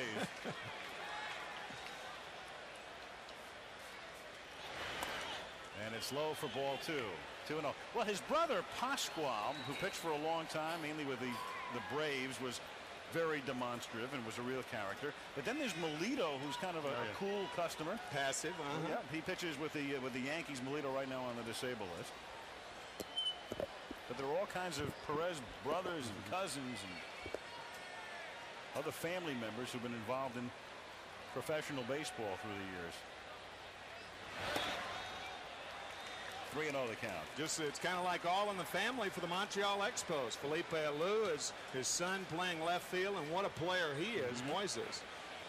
And the brother of Matty and Jesus Alou. Jesus Alou winning the batting title in the middle 60s. Or Matty Alou, I beg your pardon.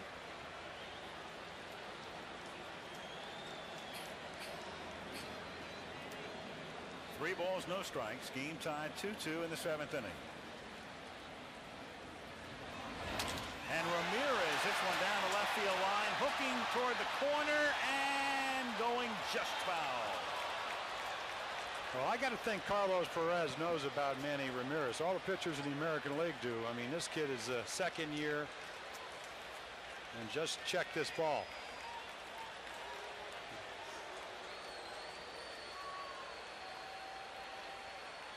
Close. But the left field foul line umpire, Ted Hendry, right there to call it. A lot easier to call a close play involving the foul pole in an all-star game or a postseason game because of the presence of the foul line umpires. So no dispute. 3-1 pitch is inside for ball 4. Ramirez walks. And the American League now with runners at first and second and one out. And Pud Rodriguez coming up, and now Felipe Alou is going to go to the mound. Well, he wanted to give Perez a chance to play in this game. Felipe has a sense of what, baseball needs, and among the things it needs is Perez to make an appearance, and he did, but now Felipe's got to think about winning the game. So he'll go to the bullpen. 2-2.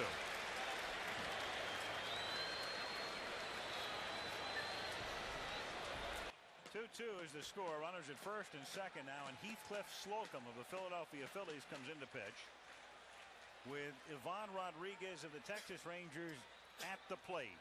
Go ahead run at second base. Carlos Perez out after facing 3 batters.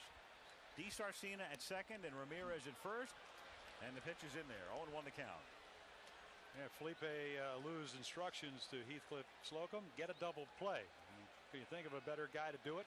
Out of nowhere. I mean, we talk about unknowns that all of a sudden are knowns. 20 saves. That's only second to Randy Myers, who's sitting out in the bullpen for the National League. That's fouled back. They're using Slocum just to, I would think, get out of this inning. Among other things, he threw more than 50 pitches Sunday, which is obviously a lot for a closer because the Cubs and the Phillies wound up going into extra innings.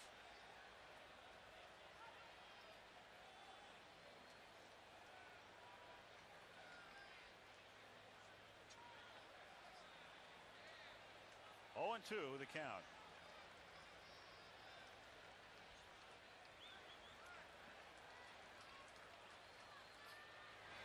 And down he goes. So Slocum comes out of the bullpen, and there are 2 down. You may have noticed the initials on the left thumb of the glove of Heathcliff Slocum. The initials are DS. To his wife, who died of cancer 11/29/92. She died 3 years ago, Debbie Slocum, and he is not remarried, but very touching thing. Well, he's another of the guys who is an improbable. He is anything but a flash in the pan, having pitched professional baseball since 1984 and having bounced around. In there for a strike, and the count is 0-1 as Jim Edmonds stands in with 2 out and 2 on. Edmonds earlier this season a 23-game hitting streak, tied for tops in the majors this year along with Dante Bichette. So Heathcliff Slocum trying to keep the game tied at 2, misses low, 1-1. Who would have thought last year that the California Angels would have had 4 representatives on the All-Star team? And not only that, but think about the fact that not here would be Chili Davis, who's second in the league in hitting, Tim Salmon having a very good year, and Mark Langston, who's 8-1. Those guys aren't here, and 4 of them are. The 1-1 pitch is high, ball 2. Of all the stories in baseball, of all of the improbable stories, and we were talking about the individual improbabilities tonight, the Angels rank right up there. Well, we talked about Cleveland and 6 guys here and their great offense, but the Angels scoring more runs than the Cleveland Indians. That amazes me. Credit to Rod Carew, their batting instructor. Edmonds grounds it foul on the count, now 2 balls and 2 strikes. One of the Angels, DiSarcina at second, and Ramirez at first. Well, the Angels are a team obviously to watch right now because they're a lot better than anybody thought. They're in the middle of the race, tied for first place with Texas, and the infusion of Disney money. Disney with the option now to eventually buy the team when Gene Autry passes away. And the addition of Lee Smith. Big Lee Smith. Not that the Cowboys ready to pass away, mind you, but of course not. We love the Cowboys. Down goes Edmonds. He strikes out. Slocum does the job. And the Americans threaten but can't score in the 7th. Still 2-2.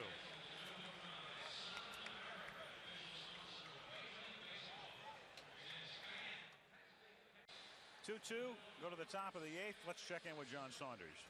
All right, Al, thanks a lot. Standing by with Cal Ripken Jr. Now, last year you went into extra innings. They didn't get you out of the game. You come out early, and they had to tug you a bit. You're not used to coming out of game. That's true. I mean, whether it's the All-Star game, it's the regular season. I mean, when you're out to the play, you're out to the play to the end. 2 hits in this game, but let's talk about the streak. Has it been a distraction for you this year? It hasn't seemed so. Actually, it's been a pleasant surprise. Starting the season, I was getting all kinds of advice to say you should have press conferences, et cetera, and I thought that was a bit much. But as we go into the city, I talk 10 minutes about the streak on the first day in before I have any offers, get it all out of the way, and then I'm free for the next 3 days. So it's worked out well. All of the things you've accomplished in baseball, the streak here running as far as All-Star games, the records you've set in the field, the hitting that you've done, over 300 home runs, and you'll be remembered for the streak. Do you ever wonder about that? Well, I'm comfortable with it now. It used to be I used to fight that label of the guy with the streak, but it's turned the corner into a positive thing, and I'm trying to enjoy it as best I can, and what the heck, the streak's not bad. Not bad at all. We'll see you in September. Congratulations, Cal. Back up to Al. All right, thank you, John. Steve Ontiveros of the A's is the new pitcher, and Jeff Conine of the Florida Marlins has just made it 3-2. Conine hitting for Gant as the designated hitter has given the National League its first lead of the night. All 3 runs, solo homers.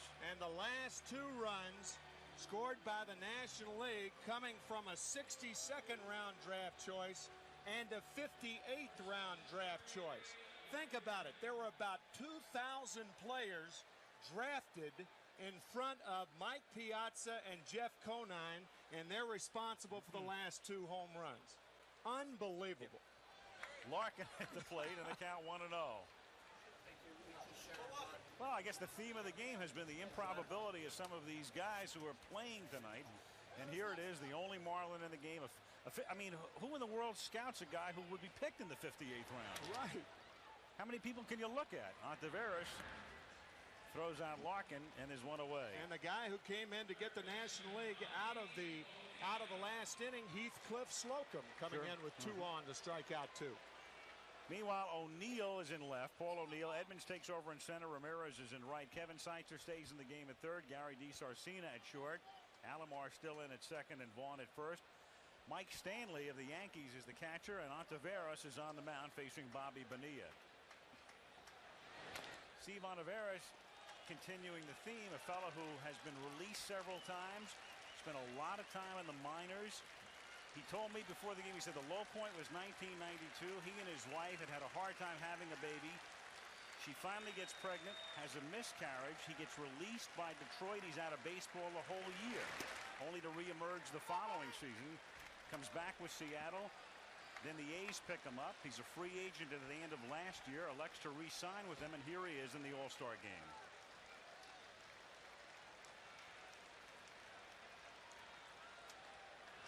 Outside. You know, he said before the game, he said when he was released by Detroit, he said, you know, I've always heard about the term pink slip. He said they actually sent me a pink slip to tell me I was gone.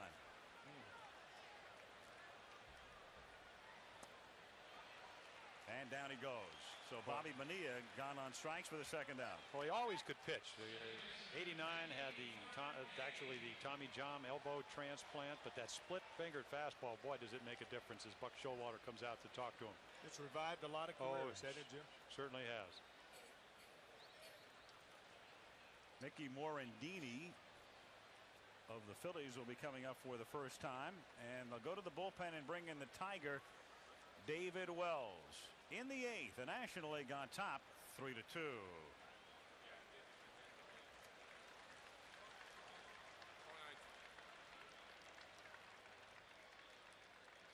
Yeah, you look at that shot. This is a brand new park, but it's built in the old style. You know what that reminds me of? It's sort of like that first Sports Illustrated cover, which was taken from third base, ground level, with Wes Westrom catching and Eddie Matthews batting. When SI began, you know, over 40 years Back ago. in 1953 it's that same or angle, so. and it's almost that same look that County Stadium has. David Wells in to pitch here with 2 out in the 8th inning. This is Jim and I were just talking about it, saying we'll probably go to our graves saying 1's a fastball, 2's a curve, 3's a slider. Mike Stanley talking to David Wells, and the first pitch he crossed him up. Well, David's left-handed. What can I say?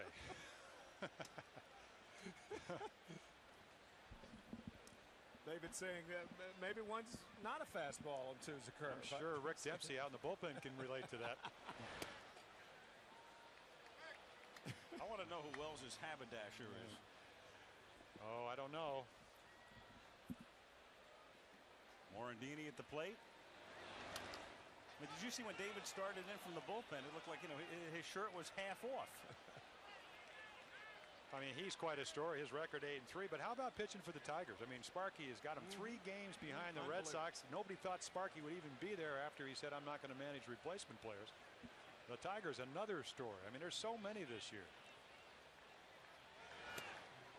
That gets him looking, and Morandini has gone on strikes. But Jeff Conine, who was the only position player named to the All-Star game last year who didn't get into the game, hits a first pitch home run here in the 8th inning, and the National League leads 3-2.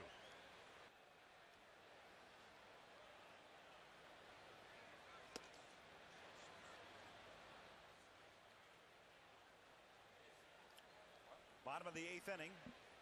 Roberto Alomar of the Blue Jays leading off. Heathcliff Slocum trying to keep him close. Jose Offerman of the Dodgers is the new shortstop, as Alomar lifts it down the line in left field, but drifting over is Dante Bichette to make the catch. 1 away. And let's go to the bullpen and Rick Dempsey. Well, here's a manager's dream. I'm sitting between 2 of the best closers in the game of baseball. Todd Worrell, my man right over here. He's probably one of you guys is going to finish this game right here. Todd, what do you feel about it? Well, if Slocum gets out of this inning, he may have all 3 of us get in the 9th inning. Randy, are you going to be ready? I'll have to warm up and try to get there, but I'll try to be ready. All right, you got to hold it down. I'm waiting for you to make that strut back and forth. 200-pounder. All right, back to you, Al. All right, thank you, Rick. Our man, the Dempo. Oh, is he a beauty or what? Oh, yes. Well, his parents were in vaudeville. Here's Tino Martinez. He's hitting for his teammate, literally, with the Seattle Mariners, Edgar Martinez. They are not related. Tino named to the team when Mark McGuire suffered the concussion and was told not to fly. So Martinez, the Mariner first baseman, on a half swing, comes around, says Mike Winters. Well, if you're a closer like Slocum, you're not used to giving in to hitters, and that's what he gets behind. He still throws him a good slider. The ball just going down and in. And that hits first base. That's a fair ball and bounds into the corner. If he tries to go to second, well, that's too bad because that was Mondesi. And even though Martinez may not have seen Mondesi in person, he knows all about Mondesi's arm. This ball hits the first base bag, and look how quickly Mondesi is on it. Over the head of Mark Grace.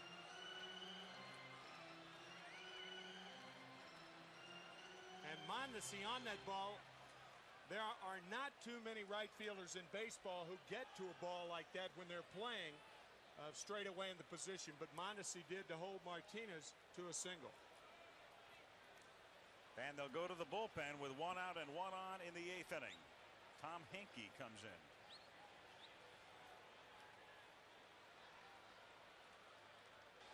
National League on top 3-2, bottom of the 8th, 1 out. A reminder on Saturday on ABC Sports, the Ford Senior Players Championship featuring Arnold Palmer and Lee Trevino. And then the Special Olympics World Games highlighting ABC's wide world of sports and racing from the Tour de France. End of week 2 this Saturday right here on ABC. Al Michaels with Jim Palmer and Tim McCarver, and Tom Henke of the Cardinals comes into work. He pitched here last year with the Rangers. With the tying run, Tino Martinez at first and 1 out, and Mo Vaughn looking at a strike. The count is 0-1. Well, when you talked about Tom Henke in Toronto, he was called the Terminator. I mean, he can bring it. Got a great splitter. He had a guy at the plate with 24 home runs with 1 swing. I mean, he bludgeons the ball. Mo Vaughn is not about finesse.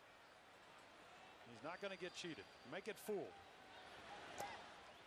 Well, it's interesting that you bring up Tom Henke's nickname in Toronto, because that's what he might do after this season. Terminate his career. Telling Al and me yesterday that unless the Cardinals make a move to be competitive next year, he is unsure as to whether he will return in 1996. The bat splinters and the ball is tipped foul at the plate, and the count 1-2. Then we asked Mrs. Henke what she preferred, and she was very non-committal. Yes, she was very diplomatic. So it remains to be seen whether Henke comes back as we take another look at the bat shattering again. And also there's the possibility that this could be Kevin Seitzer's last year. Kevin telling me before the game that he's about 80% sure that he will retire at the end of this year, and he's only 33 years old. But in an odd twist, he said that the 8 months off during the strike gave him a chance to reintroduce himself to his 2 children.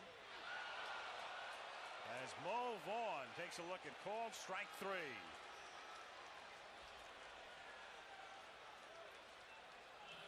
Well, you talk about position of the ball on the plate. Dalton moves away. Pitcher's pitch. Let's see as we look overhead. Does it get the plate? Close enough. Tell you what, you get the catcher out in the corner and you hit the glove, you're going to get a lot of pitches. Especially from Durwood Merrill. That's true. Throw it here. Check out those arms. He will give you the black of the plate, as they say. And an inch or 2 beyond. As Paul O'Neill stands in, but you were talking about Seitzer and rediscovering a normal family life, which is, I guess, one benefit of a strike in a perverse sort of way for some players. Right. You wonder how many other players found that same satisfaction. 2-0 the count.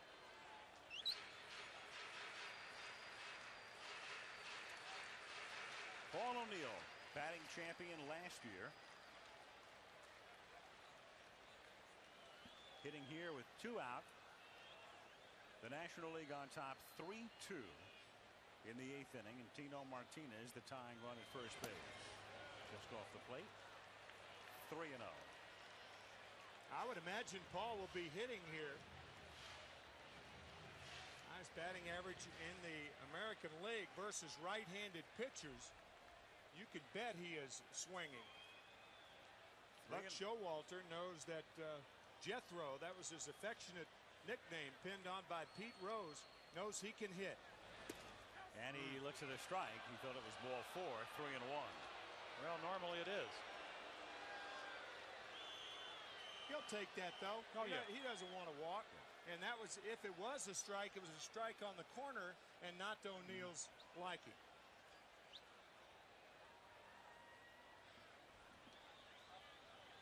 Martinez at first. Below average speed, and they back off on him at first base as O'Neill hits a high fly ball to left center field. And drifting over is the Cubs' Sammy Sosa to make the catch. At the end of 8, it remains the National League 3 and the American League 2.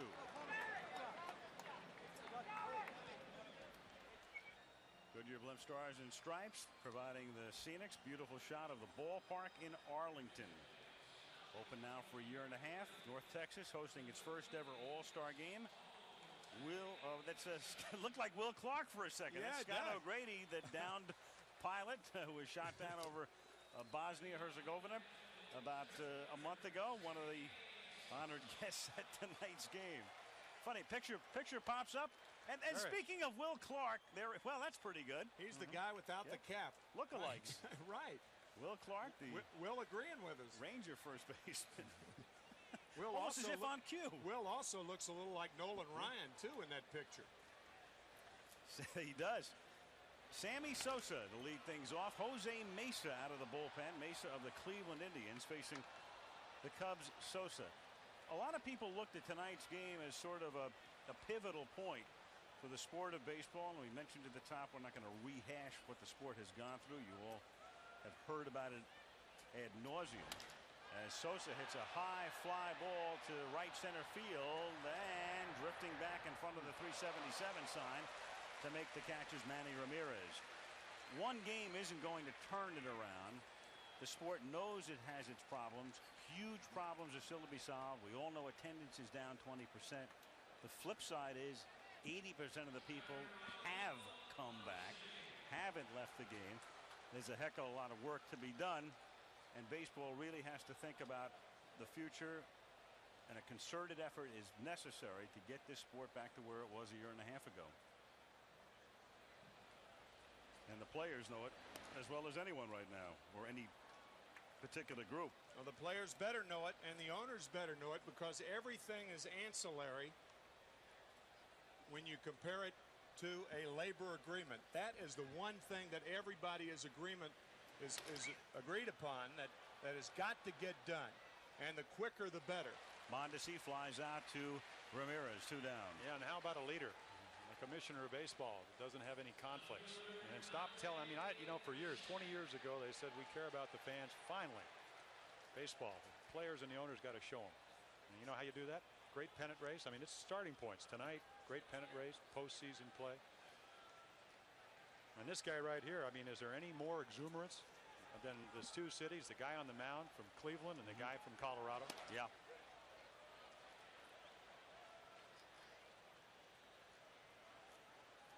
Dante Bichette of the Colorado Rockies with 2 out. And the base is empty. And the count is 0-2. Well, we talked about Slocum for the Phillies being a great story. Cleveland, best offense, second best pitching. They needed a closer. This guy, 21 in a row. 98 miles per hour, has been around for about 7 or 8 years. Has finally gotten it together. Jose Mesa, and as you said, only 29? Well, the book says 29, but think about it for a second.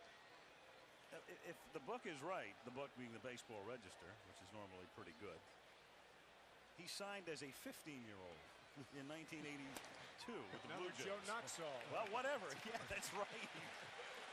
So Bichette is gone. Mesa does the job. I don't know if he's 29 or 39 or 49, but he can pitch. And he throws hard. It's 3-2 the National League as we go to the bottom of the 9th inning. This is perfect with Myers coming in. These two guys just faced one another, the Cubs and the Phillies.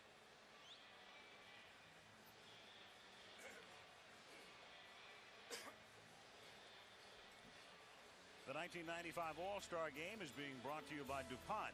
Better things for better living. And by Beechwood Aged Budweiser, the king of beers, this Bud's for you. Well, the game has featured some great pitching and a lot of power. Only 11 hits in the game, but all of the runs accounted for on home runs.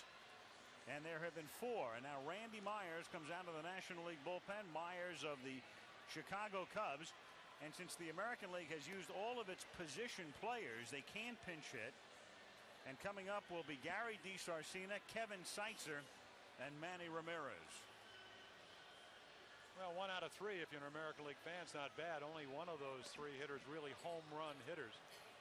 Trying to get back in this game with 1 swing. It's interesting to note that the last time that Darren Daulton, the catcher for the National League, and Randy Myers, the pitcher for the National League, saw one another was 2 days ago when the Cubs ended a series in Philadelphia. In the bottom of the 12th inning of that game, the Cubs won that game in 13 innings. In the bottom of the 12th, with the bases loaded, Jim Riggleman, the manager of the Cubs, employing a 5-man infield that left 2 outfielders. Darren Daulton was the runner on at third base. A ball hit back to Turk Wendell, the pitcher, who came home to the catcher Scott Service. And Darren Daulton went into him as one is paid to do, to take a catcher out of the double play. Service completed the play to first base, and ultimately the Cubs won it. But if there was anybody who was not intentionally trying to take Scott Service and put him on the DL, he's going to be out for 4 weeks with a sprained left knee. It was Darren Daulton, and Darren expressing to me before the game his concern for Scott Service and how sorry he was that it happened. But if he had it to do over again, he'd do the same thing because that's what he's paid to do. And now Myers and Daulton, the battery, as they try to close out Gary DiSarcina and the American League. And it's a soft fly ball to shallow right center field. And Sammy Sosa in front of Mondesi for the out. 1 down. And Kevin Seitzer comes up. Here's the MCI. Sorry about that. Thinking about Bronfman. MCI proof positive replay. Jeff Conine, which with a home run here on the first pitch he saw in the 8th inning, pinch hitting, and that will turn out to be the game-winning hit if Randy Myers can take care of the 9th inning. There he is. Funny thing about Conine, went to the Marlins in the expansion draft from Kansas City because he had elbow problems, and here's Kansas City a little bit in the race. What do they need? Offense. And because of the elbow problems, Conine not there anymore. Last in offense is Kansas City in the American League, but terrific pitching. 1 ball, 1 strike on Kevin Seitzer, the fellow we were talking about before, who's contemplating retirement at the age of 33 at the end of the season. Manny Ramirez on deck. In the game tonight, Frank Thomas, a 2-run homer for the American League in the 4th inning, and they led until the 6th. The National League did not have a hit until the 6th. Biggio hit a homer. Piazza homered in the 7th inning. And Conine homered in the 8th inning. 3-2 National as it's fouled away. Another thing that Kevin told me, a reason that he may retire, he wants to open a baseball school in Kansas City with the catcher of the Boston Red Sox, Mike McFarland. They're the best of friends. They live 5 minutes away from one another. And that's another thing the strike gave him a chance to do, teach young players how to play the game of baseball. 3-2 the count. As we watch this game, it reminds the only game I ever was able to pitch on, and then the American League won was in 1971. All the runs were driven in by home runs. Jackson, let's see, Robinson, Killebrew. Here's the 3-2 pitch, hit sharply on the ground to second and right at Morandini. And the American League gets down to its final out. And you got Bench and Clemente, all those guys in the Hall of Fame. And tonight, a home run really making the difference.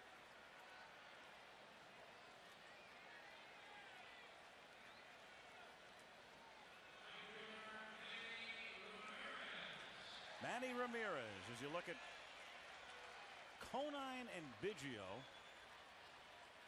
and what would be the odds that those guys would be involved in a home run parlay tonight?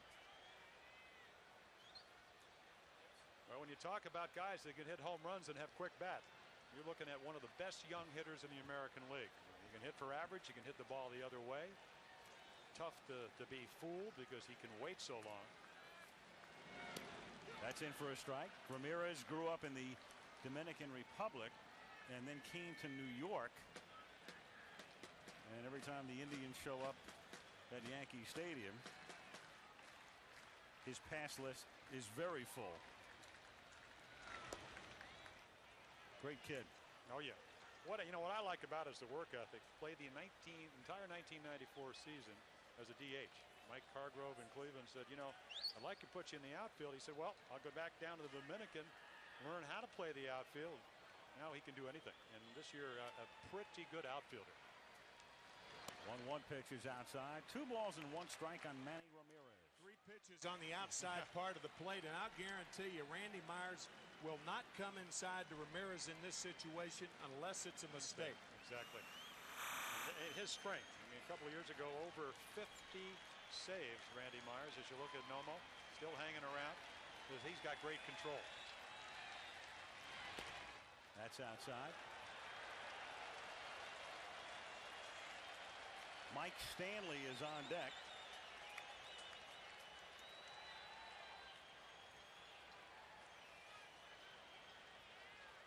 Myers behind in the count, 3-1.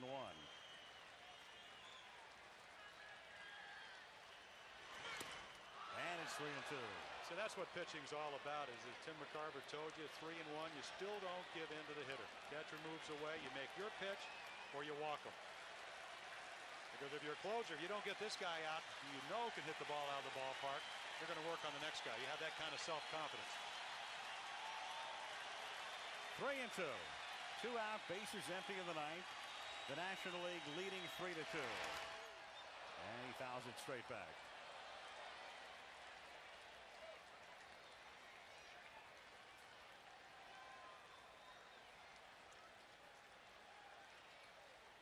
Felipe Alou and the Cubs manager Jim Riggleman. Buck Showalter discussing things with Jim Edmonds.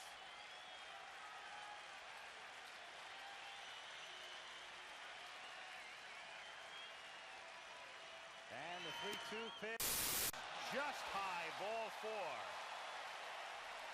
So Merrill, and we talked about the fact that he has a huge strike zone, all of a sudden narrows it. And now Mike Stanley comes to the plate. Well, take a look. Dalton, and you see the release by Myers. Dalton sitting away. Pretty close pitch. Normally it's called a ball. Tonight's been a little bit bigger strike zone. You can see right now, not only maybe high, but definitely outside. So Durwood Merrill with a good call there. Well, Mike Stanley comes to the plate. And wouldn't this be a dramatic story for a guy who played here in Texas, was platooned back at the plate, and then when Pudge Rodriguez came up from the minors, they knew they had a superstar in the making, and that made Stanley expendable. So he goes to the Yankees, and so here he is coming back whence he started, well, his claim with a chance to win the game. Yeah, claim to fame here was to catch one of Ryan's no-hitters. Now, the claim to fame in a Yankee uniform is that this guy can hit. 2 years ago, hit over 300 with 20-plus home runs. He is a terrific low ball hitter with good power at all fields. I've seen him hit many, many balls out in center field in Baltimore. 410 here in the ballpark at Arlington, only 400 feet. Well, he's going to have to hit it out the opposite way if he hits it out off Myers, because Myers is not going to come inside to him. He'd go away, away, away, and if he makes mistakes away, his theory is that it's a single. You make a mistake inside, it's a home run. And they are playing him to hit the ball to right field. They sure are. Yeah, Sosa over a couple of steps. Big gap in left center. 1-1 pitch is foul back. So again, the American League down to its final strike. Came inside then, didn't he? Yeah. But way inside.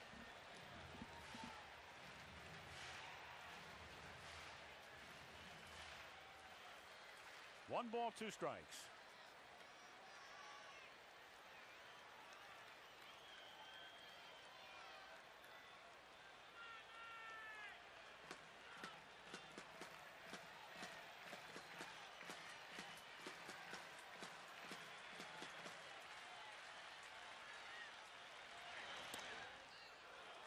2-2. 3 runs, 3 hits for the National League tonight. All home runs. 2 runs, 8 hits for the American League.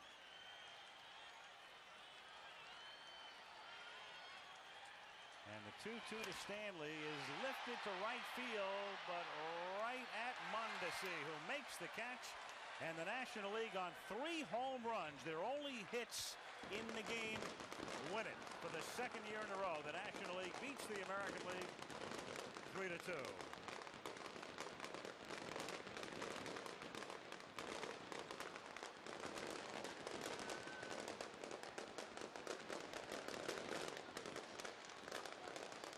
Well, it begins with Nomo and it ends with Myers, and in between you've got Biggio and Piazza and Jeff Conine, the only position player last year not to get into the game, comes up tonight, hits the first pitch into the seats and left, and the only representative of the Florida Marlins wins the game for the National League. And now for the MVP presentation, let's go to Leslie Visser. Alan, with a guy who didn't even play in the game last year, but he's awfully thrilled to play tonight. I am joined by the Chevrolet 1995 Most Valuable Player, Jeff Conine of the Florida Marlins, and to present the trophy, Kurt Ritter of Chevrolet. Thank you, Leslie. Second time's a charm for you. Listen, on behalf of all the Chevrolet dealers across Canada and the United States, I'd like to present you with the Chevrolet MVP trophy. Thank you very much. As well, Jeff, we will be presenting an Astro van in your name to the Special Olympics. Congratulations and best of luck to you the rest of the season. Thank you very much. Jeff, what does this mean to you? 3 hits, 3 home runs for the National League, and a terrific home run that you hit. Well, if you can't do it in postseason, you want to do it in the All-Star game. And some of my buddies back in Florida said, hey, if you get in the game, you got to swing for the fences. And I wasn't thinking about it, but it happened. Well, congratulations to you. I think this will help bring people back to baseball. Al? Okay, thank you, Leslie. Jeff Conine with the game-winning hit, a home run in the 8th inning. The National League wins it. Heathcliff Slocum of the Phillies gets the win. Steve Olivares of the A's takes the loss, and Randy Myers gets the save. Remember, Baseball Night in America begins this Saturday. Regional action. Check your local listings. This gang will be in New York for the Twins against the Yankees. So the National League wins it 3-2. Al Michaels for Jim Palmer, Tim McCarver, Leslie Visser, John Saunders, and Rick Dempsey saying good night from Arlington, Texas.